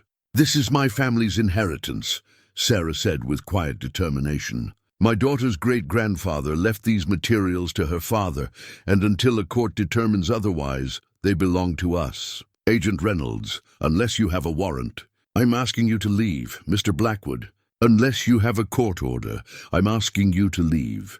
Ms. Morrison, if the Attorney General's office has legal claims, they can file them through proper channels. The garage fell silent as Sarah's unexpected assertiveness shifted the power dynamic. Reynolds clearly wanted to argue federal authority, Morrison was calculating legal strategies, and Blackwood was evaluating whether his corporate pressure tactics would work against a protective mother. Emma stared at her mother with a mixture of surprise and admiration. Sarah had never shown interest in automotive technology, had often criticized Eli's mechanical pursuits, and had spent 2 years trying to minimize Emma's time in garages. But when her daughter's inheritance was threatened, she'd become formidable. Mrs. Mercer, Morrison said diplomatically, I understand your protective instincts, but this technology represents millions of dollars in potential commercial applications. The legal questions need to be resolved. Then resolve them in court, Sarah replied. But until then, my family will secure Frank's materials and make our own decisions about what to do with them. Blackwood tried a different approach. Sarah, may I call you Sarah? I understand this is overwhelming, but my client's offer stands. $4 million for the vehicles and documentation. You could resolve all these legal complications and secure your family's financial future. Your clients, Emma said with sudden insight, are the same corporate interests that Great-Grandpa spent 40 years hiding from. That's why you recognize the technology. That's why you knew exactly where to find us. The accusation hung in the garage air like an indictment. Blackwood's expression confirmed Emma's suspicion. He wasn't just a collector's representative who had coincidentally discovered Frank's cars. He was part of the corporate conspiracy that Frank had faked his death to escape. Reynolds was studying the interaction with professional interest, apparently realizing that the federal government's position might be stronger if private corporate interests were eliminated from the equation. "Mr. Blackwood," he said formally, "if your company's pursuit of this technology contributed to threats against Mr. Frank Mercer's security, that becomes a federal matter involving protection of defense-related research." Morrison was also recalculating her position as the legal landscape shifted. "Agent Reynolds, if there are questions about Mr. Blackwood's company's conduct, the Attorney General's office will need to review our representation." The adult power struggle was evolving rapidly, but Emma was focused on a different problem. While the lawyers and agents argued jurisdiction, she'd been studying the garage space and had noticed something troubling. "Dad," she said quietly, "look at the floor near the workbench." Eli followed Emma's gaze and saw what she'd observed: fresh tool marks in the concrete floor, as if someone had recently used heavy equipment to search beneath the garage foundation. "Someone's already been here," he said with growing alarm. "Someone's been digging." The realization that the garage had been compromised by unknown parties shifted everyone's attention from legal arguments to immediate security concerns. If someone had already searched the property, it meant Frank's precautions might have been insufficient to protect his most valuable research. And it meant that the people currently arguing over ownership might not be the only ones who knew about Frank Mercer's revolutionary automotive technology. The discovery that someone had already searched beneath the garage floor transformed the legal and political arguments into secondary concerns. Emma knelt beside the tool marks, her mechanical training allowing her to interpret what she was seeing with disturbing clarity. "These marks are recent," she announced, running her fingers along the concrete scratches. "Someone used professional excavation equipment, probably within the last few weeks." Agent Reynolds immediately moved to examine the evidence, his federal training engaging as he realized the security implications. "Mr. Mercer, have you noticed any signs of unauthorized access to the property?" Eli shook his head, but Tony was studying the excavation marks with growing concern. "Those aren't random search patterns. Someone knew exactly where to dig." Emma stood up, her face pale with a realization that chilled everyone present. What if Great-Grandpa didn't die of natural causes? What if someone found him first? The possibility hung in the garage air like a toxic cloud. Sarah instinctively moved closer to her daughter, her protective instincts fully engaged, despite her limited understanding of the technical and political forces they were confronting. Blackwood was studying the excavation evidence with an expression that suggested he wasn't entirely surprised by the discovery. "Agent Reynolds, if someone else has already acquired Frank's research, this entire discussion becomes academic. Unless," Morrison added, "the search was unsuccessful, and Frank's most valuable work is still hidden somewhere on the property." Emma had been thinking about the problem from Frank's perspective, trying to understand how a man who'd successfully hidden his identity for 40 years would protect his most important discoveries. "The racing journals mention final phase contingency protocols," she said, moving toward the safe where they'd discovered the journals. Great-Grandpa was too smart to put everything in one location. She began examining the other contents of the safe, materials they'd overlooked in the excitement of finding the journals. Beneath the 12 leather volumes was a manila envelope marked "In case of discovery." Emma opened the envelope with trembling hands, revealing documents that would change everything they thought they knew about Frank Mercer's death and the value of his automotive research. The first document was a death certificate, Frank Mercer's real death certificate, dated 6 months before his supposed death in the nursing home. According to the medical examiner's report, Frank had died of cardiac arrest in his workshop, apparently while working on final modifications to the Charger's engine system. "He's been dead for 6 months longer than we thought," Sarah whispered. her medical training helping her interpret the official documentation. But the second document was even more shocking, a letter in Frank's handwriting, dated the day before his actual death, explaining the elaborate deception he'd arranged to protect his family and his research. Emma read the letter aloud with a voice that shook with emotion. "If you're reading this, then someone has discovered my workshop and learned the truth about my death. The man who died in the nursing home was my brother Robert, who agreed to take my place to give me time to complete the final research phase. Robert had terminal cancer and volunteered to spend his remaining weeks maintaining the fiction that Frank Mercer was declining from dementia." The revelation hit everyone in the garage like a physical blow. Frank hadn't died in the nursing home. His brother Robert had died there, pretending to be Frank, while Frank himself had died months earlier in the garage, where they now stood. Robert Mercer was great-grandpa's twin brother.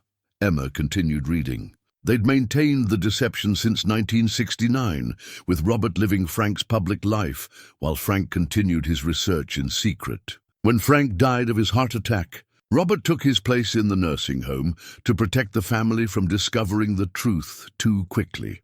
Agent Reynolds was studying the death certificates with professional attention to detail.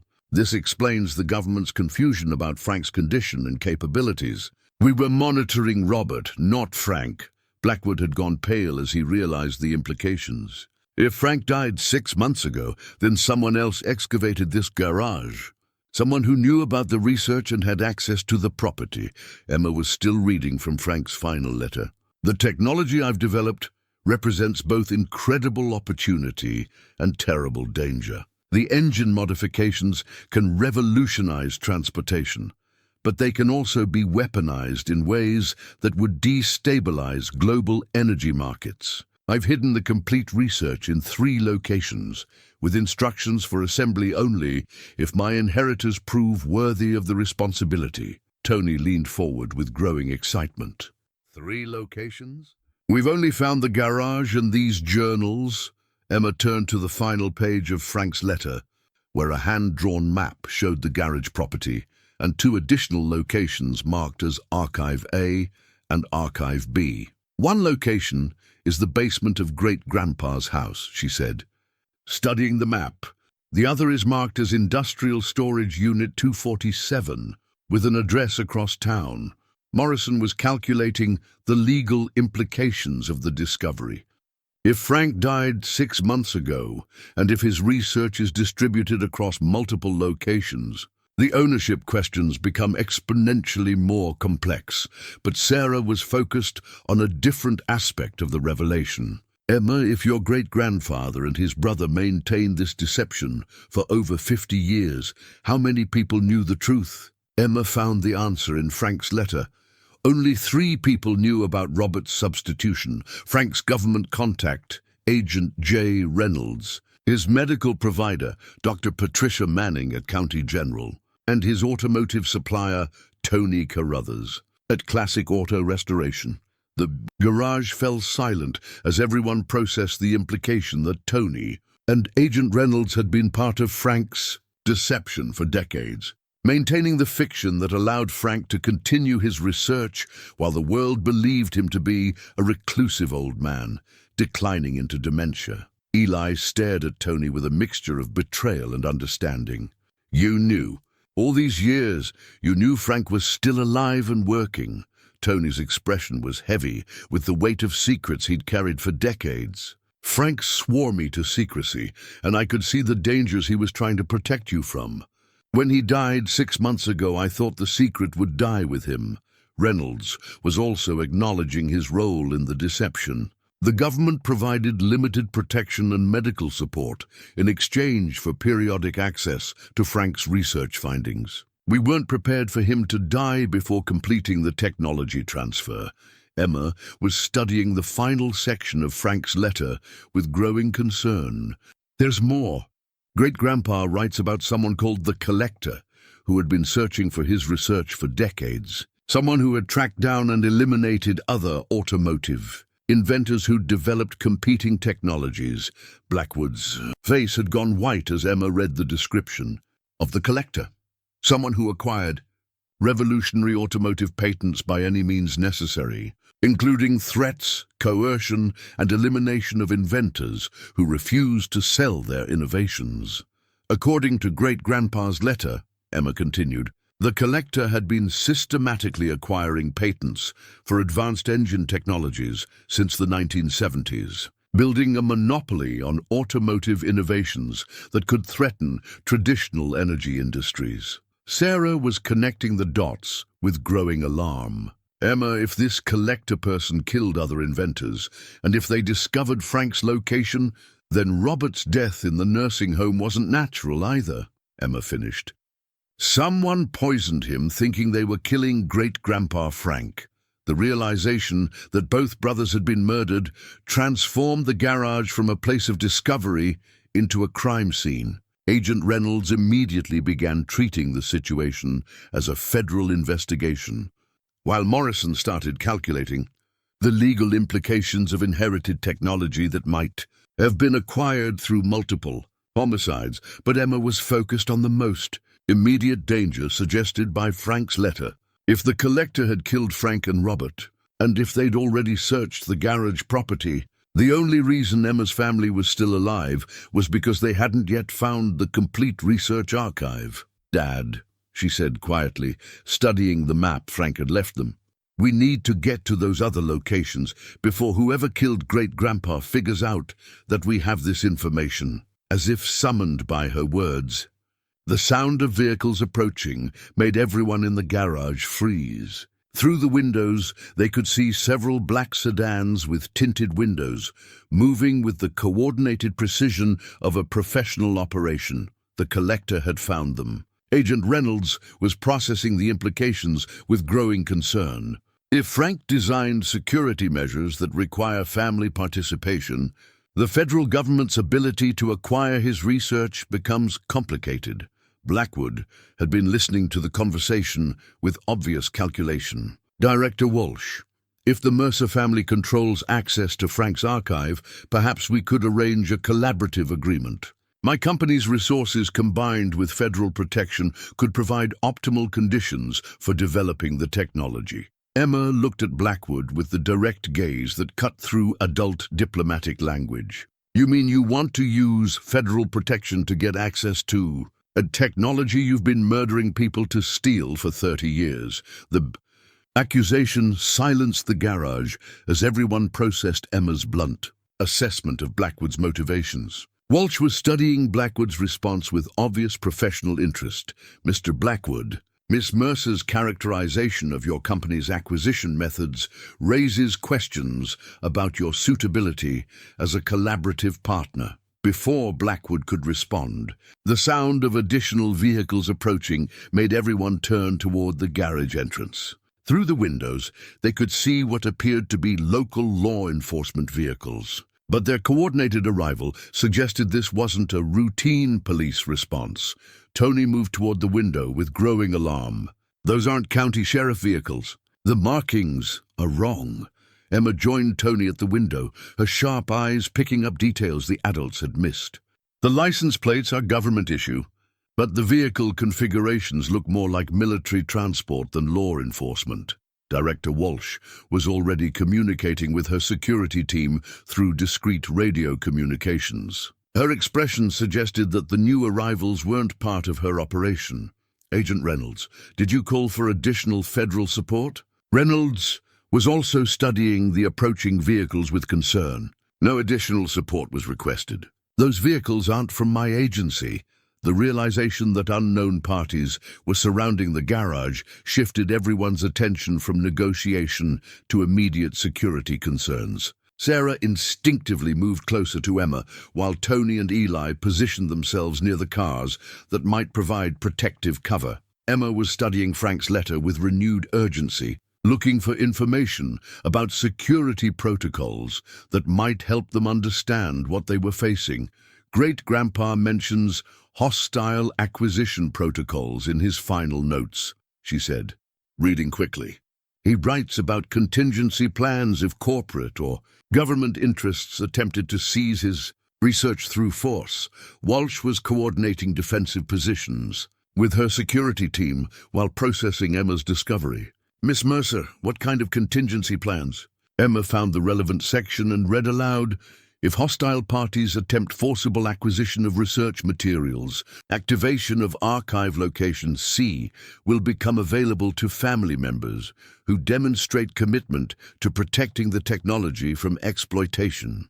Location C contains not just research data, but evidence of corporate and government crimes that could expose the entire conspiracy.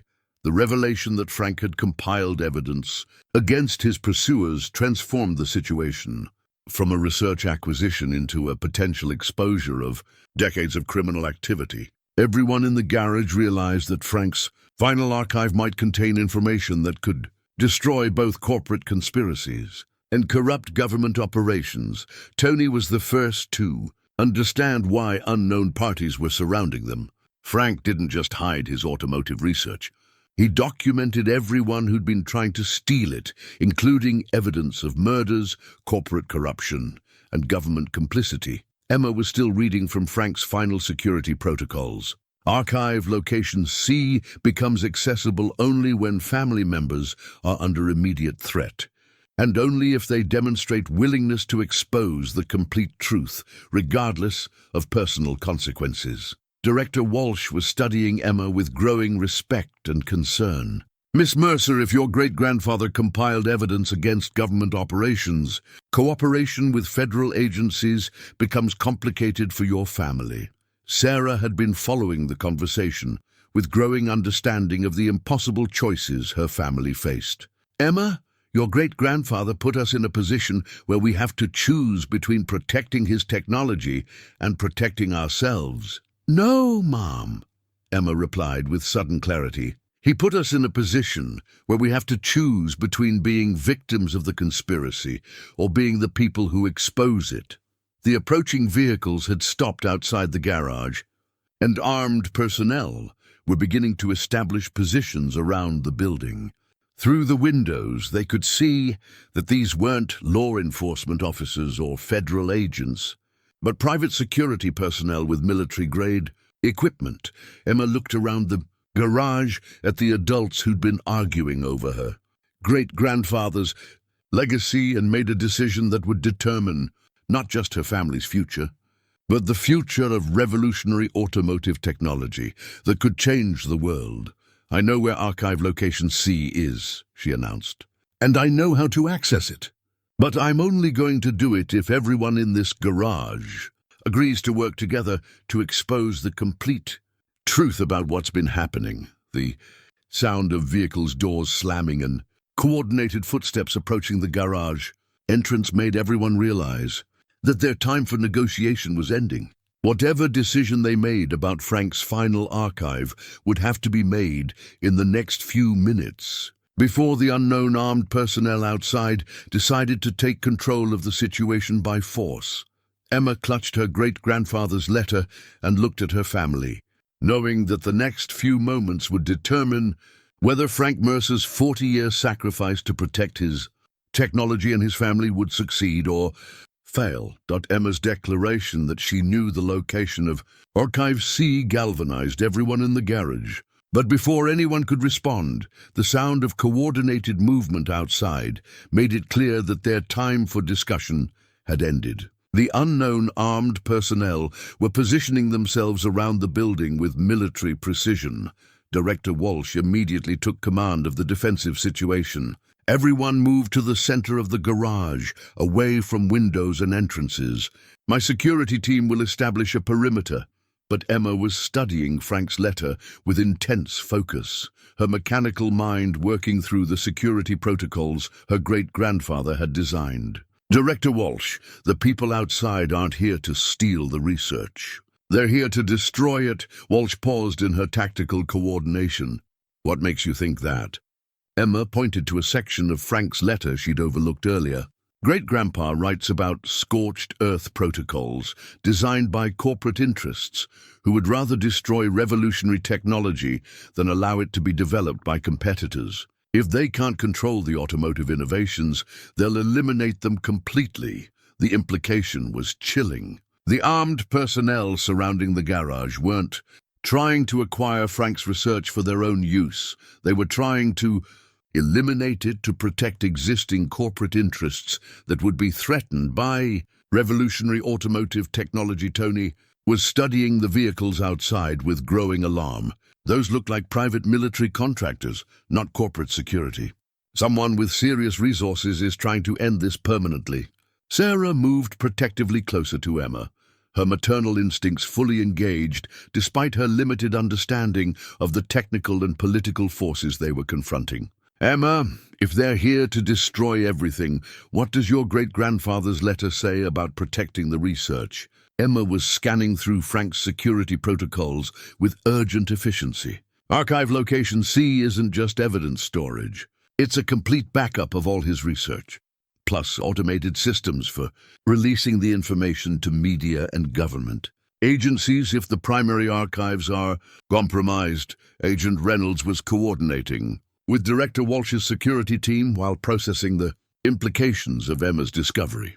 Miss Mercer, if your great-grandfather designed dead man switches into his archive system, activation of those protocols could expose information that affects ongoing federal investigations and could save lives by preventing the destruction of technology that could revolutionize transportation and reduce global dependence on fossil fuels. Emma replied with the direct honesty that cut through adult political considerations.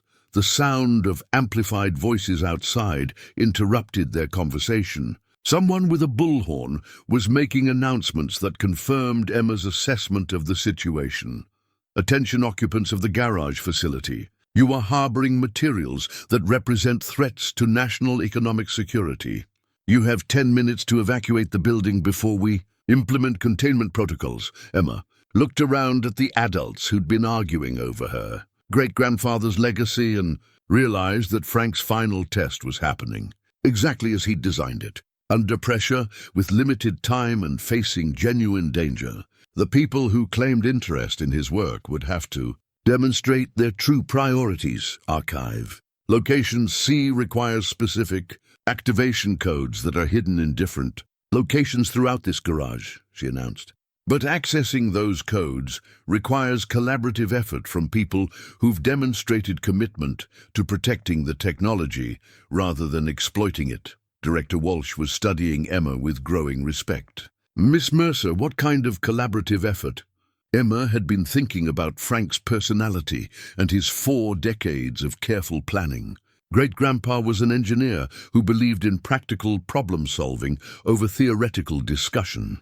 The activation codes are probably hidden in places that require mechanical knowledge, family history, and understanding of his values to locate. Tony moved toward Frank's workbench with obvious familiarity. Emma, your great-grandfather showed me some of his security mechanisms over the years. He liked to hide important things in places that looked ordinary but required specific technical knowledge to access. Emma joined Tony at the workbench, her eyes scanning the familiar tools and equipment with new focus.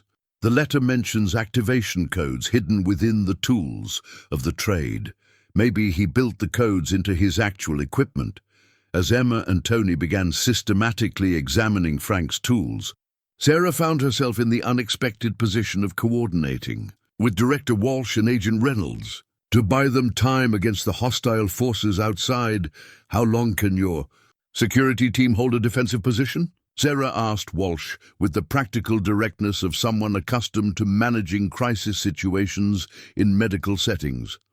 Walsh was evaluating tactical options while monitoring her team's communications. My people are outnumbered, but we have federal authority and better training. However, if the opposing force is willing to use lethal measures, our options become limited. Agent Reynolds was also calculating strategic possibilities. Director Walsh, if we can document that private military contractors are attempting to destroy federally protected research, that becomes grounds for expanded federal response. Emma looked up from her examination of Frank's tools with a realization that changed their tactical situation. Everyone's assuming we need to defend this location until we can access Archive C. But great-grandpa's security protocols are designed around mobility, not static defense. She held up a modified wrench that had seemed ordinary until she'd examined its weight distribution and discovered hidden compartments. This tool contains the first activation code, but also GPS coordinates for a mobile access point. Archive Location C isn't a fixed storage facility. It's a mobile system that moves to different locations based on security conditions. Tony was studying the modified tool with growing amazement. Frank built his final archive into a vehicle, something that could be moved, if any. Of his storage locations were compromised. Emma was working through the logic of Frank's security design with the systematic approach he'd taught her to use for mechanical problems. The mobile archive would need to be something that looked ordinary, something that could be hidden in plain sight, and something that had the mechanical capacity to house sophisticated electronic systems. As she spoke, her gaze moved toward the two classic cars that had been the center of all their attention. The 1967 Shelby Cobra and the 1969 Dodge Charger weren't just restored vehicles with advanced modifications. They were Frank's mobile research archive, designed to protect his life's work by hiding it within automotive masterpieces that no one would think to examine for data storage capabilities. The cars, she said with sudden certainty. Great-grandpa didn't just modify them for performance. He turned them into mobile data storage and transmission systems. Archive Location C is right here in this garage. The realization that they'd been standing next to Frank's complete research archive for days shifted everyone's tactical calculations. Director Walsh immediately began revising defensive plans while Agent Reynolds calculated the federal implications of protecting mobile research platforms. But Emma was focused on a more immediate problem revealed by Frank's letter. The mobile archive system has defensive capabilities designed to protect the research if hostile forces attempt acquisition. But activating those defenses requires family authorization and understanding of great-grandpa's final priorities. Sarah looked at her daughter with growing concern. Emma, what kind of defensive capabilities? Emma was reading from the final section of Frank's letter, her voice quiet as she processed the implications. The cars are equipped with automated systems that can eliminate threats to the research, but only if family members demonstrate understanding that protecting the technology is more important than protecting themselves. The ultimatum Frank had built into his final security protocols was both brilliant and terrifying. To access his complete research archive and activate its defensive capabilities, Emma's family would have to prove they were willing to risk their own lives to prevent the technology from being destroyed or acquired by corporate interests that had murdered Frank and 17 other inventors outside the garage. The 10-minute deadline was approaching, and the hostile forces were positioning themselves for what appeared to be a coordinated assault on the building. Emma looked around at the adults who'd spent days arguing over her great-grandfather's legacy and realized that Frank's final test had brought them to the moment of truth. They would either work together to protect revolutionary automotive technology that could change the world, or they would watch as 40 years of Frank Mercer's work was destroyed by the same corporate conspiracy that had murdered him. Emma's discovery that the classic cars contained Frank's mobile research archive shifted the tactical situation from defensive to offensive. As the 10-minute deadline approached, she was working frantically with Tony to activate systems that had been hidden within automotive masterpieces for decades. The Cobra's dashboard has components that aren't standard, Tony observed, examining the interior with new understanding. These gauges have digital displays integrated into analog designs. Emma was studying Frank's activation instructions while trying to understand systems that represented 40 years of secret engineering. The first authorization code has to be entered through the Cobra's ignition sequence, but in a specific pattern that demonstrates mechanical knowledge. She began following Frank's instructions. turning the ignition key in a sequence that was part automotive startup and part computer login. As the engine came alive, additional displays emerged from what had appeared to be standard dashboard components. Archive C Online appeared on a screen that materialized from beneath the speedometer. Awaiting family authorization protocols? Emma looked around at her family and the government agents who'd been arguing over Frank's legacy. Great-grandpa's system requires voice authorization from multiple family members, plus confirmation that we understand the consequences of activation. Sarah moved toward the car with obvious concern. Emma, what are the consequences? Emma was reading from the final section of Frank's instructions. Activating the defensive systems will expose the complete conspiracy, including evidence of government complicity. It will also release all the automotive technology innovations to public domain, preventing any corporate or government control over the research. Director Walsh immediately understood the implications. Miss Mercer releasing classified automotive research to public domain would have national security consequences. And keeping it secret has had human rights consequences, Emma replied with her characteristic directness. Great-grandpa documented 17 murders committed to control this technology. How many more people will die if it remains hidden? The sound of movement outside made everyone realize their time for debate was ending. The hostile forces were beginning their approach to the garage, and whatever decision they made about Frank's final archive would have to be made. Immediately, Agent Reynolds was coordinating with Director Walsh's security team while processing the political implications of Emma's choice. Director Walsh, if we allow Miss Mercer to activate her great-grandfather's systems, we're potentially exposing federal operations that have been classified for decades. And if we don't, Emma interrupted, we're letting the same corporate conspiracy that murdered great-grandpa destroy technology that could reduce global dependence on fossil fuels and revolutionize transportation. Eli found his voice, though it emerged strained with the weight of making decisions that would affect not just his family, but potentially the world. Emma, this is bigger than any of us can fully understand. Are you certain about what you're choosing? Emma looked at her father with the calm certainty that had been building throughout their investigation of Frank's legacy. Dad, you've spent your whole life being told you're not good enough, not successful enough, not important enough. Great-grandpa left you this inheritance because he knew you'd understand that some things are more important than safety or money or what other people think. Sarah was watching her daughter with a mixture of pride and terror. Emma, once you activate those systems, there's no going back.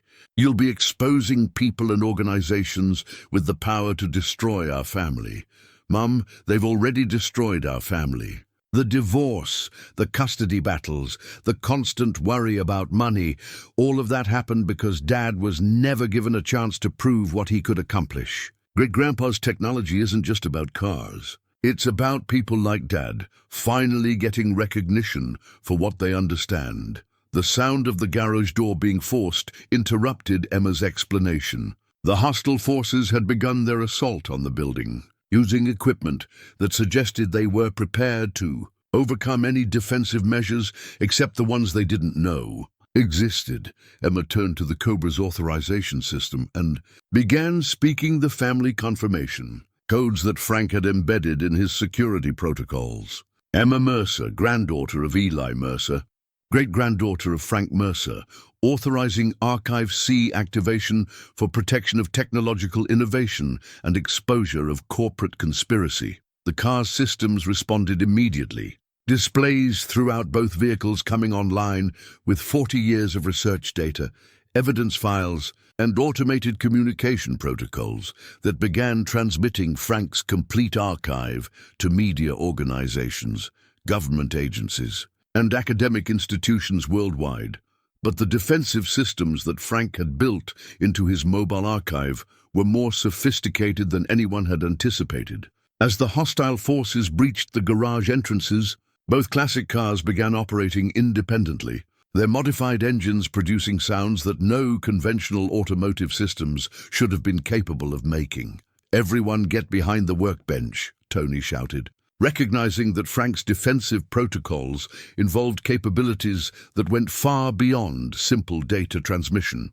The Cobra and Charger began moving without drivers, their automated systems engaging threat assessment and response protocols that Frank had designed specifically for the situation they now faced. The vehicles positioned themselves between the hostile forces and the people they were programmed to protect.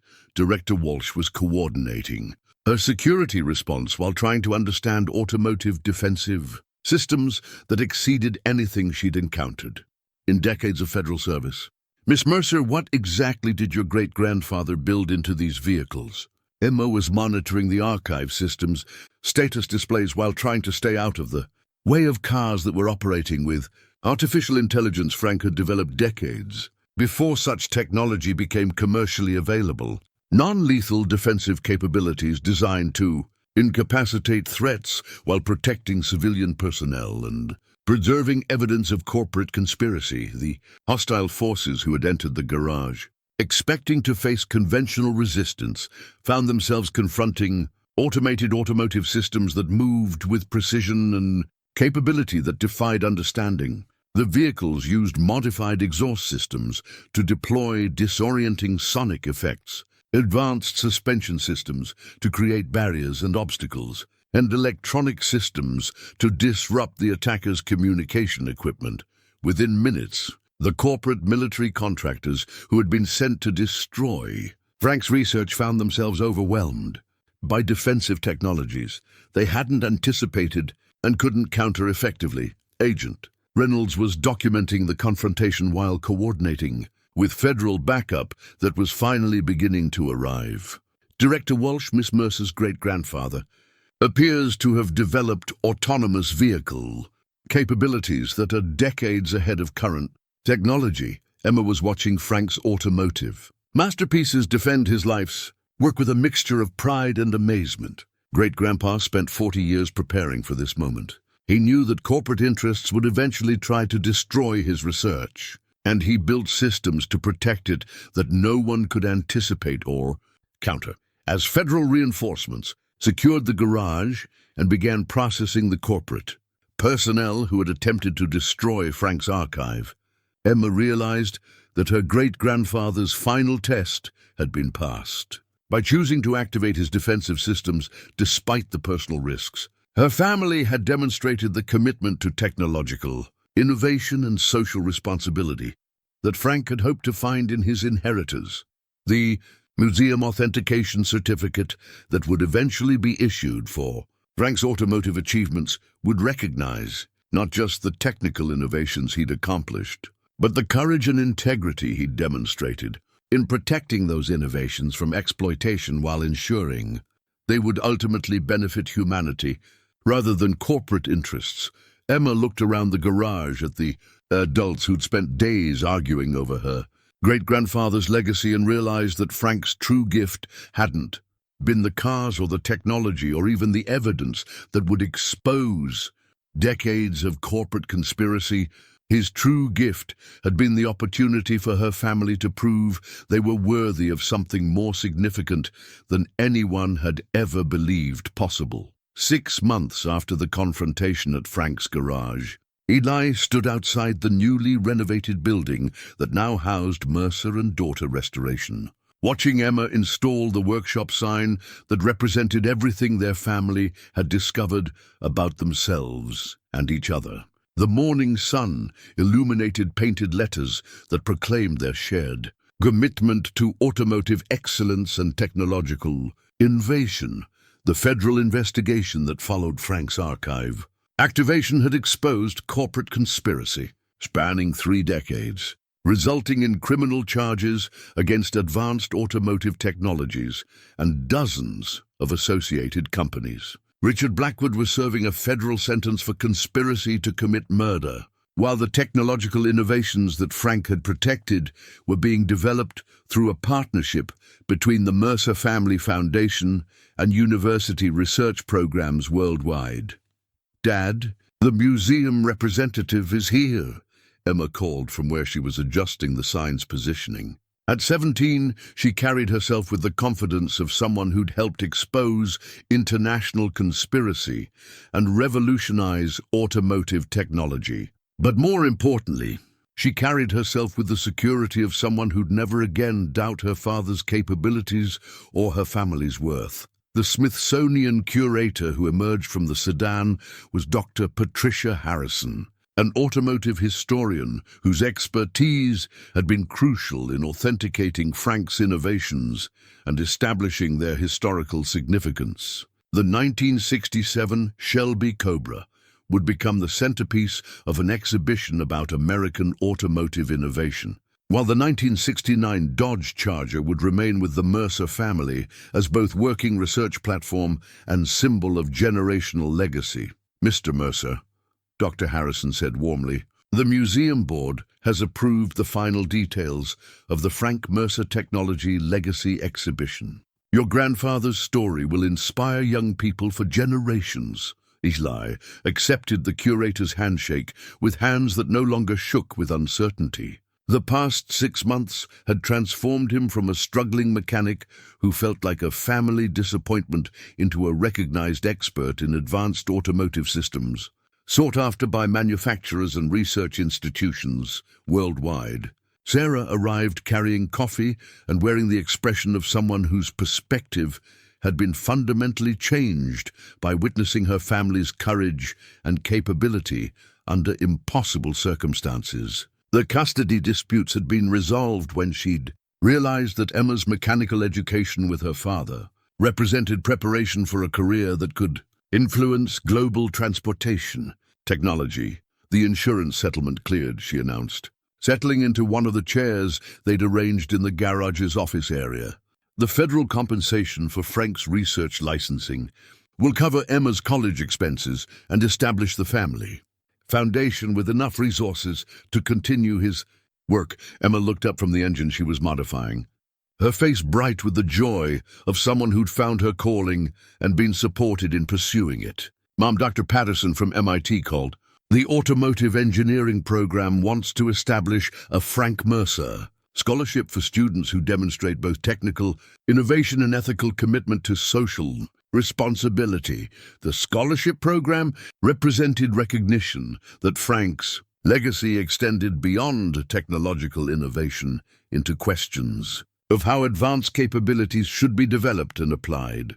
Emma would be the first recipient, but the program was designed to identify and support young people who combined technical excellence with commitment to using their capabilities for broader social benefit. Tony arrived, carrying parts they'd ordered for their current restoration project, his face showing the satisfaction of someone who'd spent decades protecting important secrets and finally been able to reveal the truth.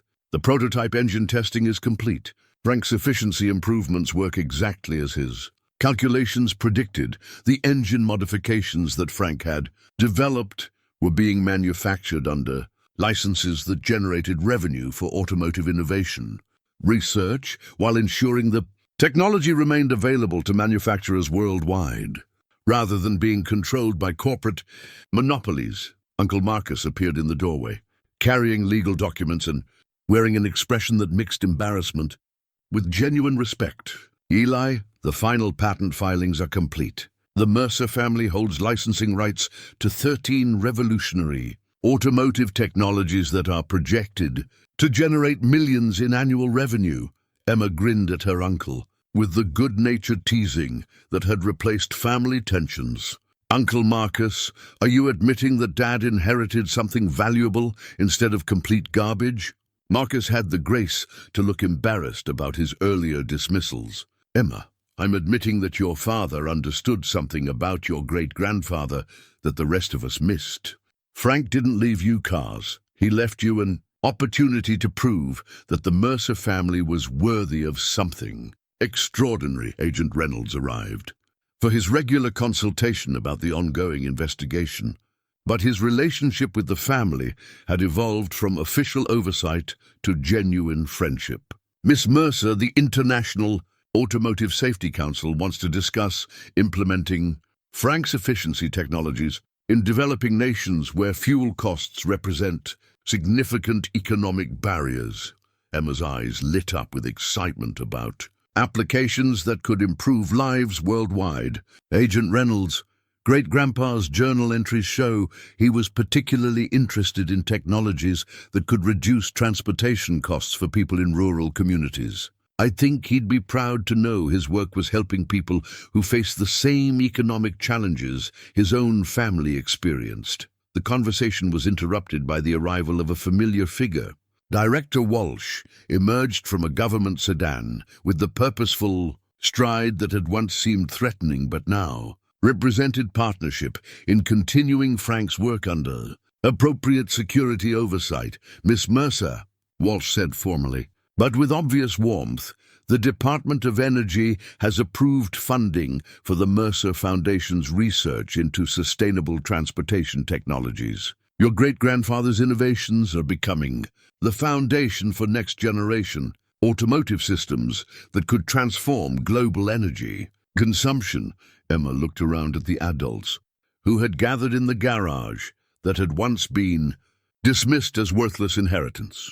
Federal agents, museum curators, family members, and automotive experts were collaborating on projects that could influence transportation technology worldwide. All because a 16-year-old girl had been willing to trust her great-grandfather's belief that some things were more important than personal safety. "There's something else," Director Walsh continued. "The International Patents Office has completed their review of Frank's complete research archive. His innovations represent the most significant advancement in internal combustion efficiency achieved in the past century. Universities worldwide are requesting access to his research methodologies." Eli found himself looking at the photograph of Frank Mercer that now hung prominently on the garage wall, not the reclusive old man the family had known, but the young automotive innovator whose courage and sacrifice had protected revolutionary technology for decades. Frank's true gift hadn't been the cars or the research or even the financial security his legacy provided. His gift had been the opportunity for his family to discover that they were capable of far more than anyone had ever believed. Emma stood in the center of the garage, surrounded by evidence of her great-grandfather's extraordinary life and her family's transformation from disappointment to recognition. The workshop sign outside proclaimed Mercer and Daughter Restoration, but everyone who entered understood they were witnessing something more significant than automotive repair. They were witnessing the continuation of a legacy that proved ordinary people could accomplish extraordinary things when they had the courage to protect what was right, even when doing so required risking everything they thought they wanted. Frank Mercer had spent 40 years hiding in plain sight, protecting technological innovations that could change the world, while appearing to be nothing more than a reclusive old man. His great-granddaughter had inherited more than his research. She'd inherited his understanding that the most important accomplishments often came from people no one expected to succeed. The afternoon sun streamed through the garage windows, illuminating the space where Frank's legacy lived on. Emma returned to work on the engine modifications that would carry her great-grandfather's innovations into the future. She was no longer just a teenager helping her father with restoration projects. She was Frank Mercer's chosen heir, entrusted with technology that could revolutionize transportation while carrying forward the values that had made such innovation possible: courage, integrity, and the stubborn belief that some dreams were worth protecting no matter what the cost. The garage that everyone had once called complete garbage had become the foundation for discoveries that would influence automotive technology for generations. But more importantly, it had become the place where the Mercer family learned they were worthy of respect, recognition, and responsibility for innovations that could change the world. Emma looked up from her work to see her parents, her uncle, and the various professionals who now sought their expertise, and realized that Frank's greatest achievement hadn't been the revolutionary automotive technology he'd developed. His greatest achievement had been creating Conditions where his family could finally discover their own extraordinary capabilities.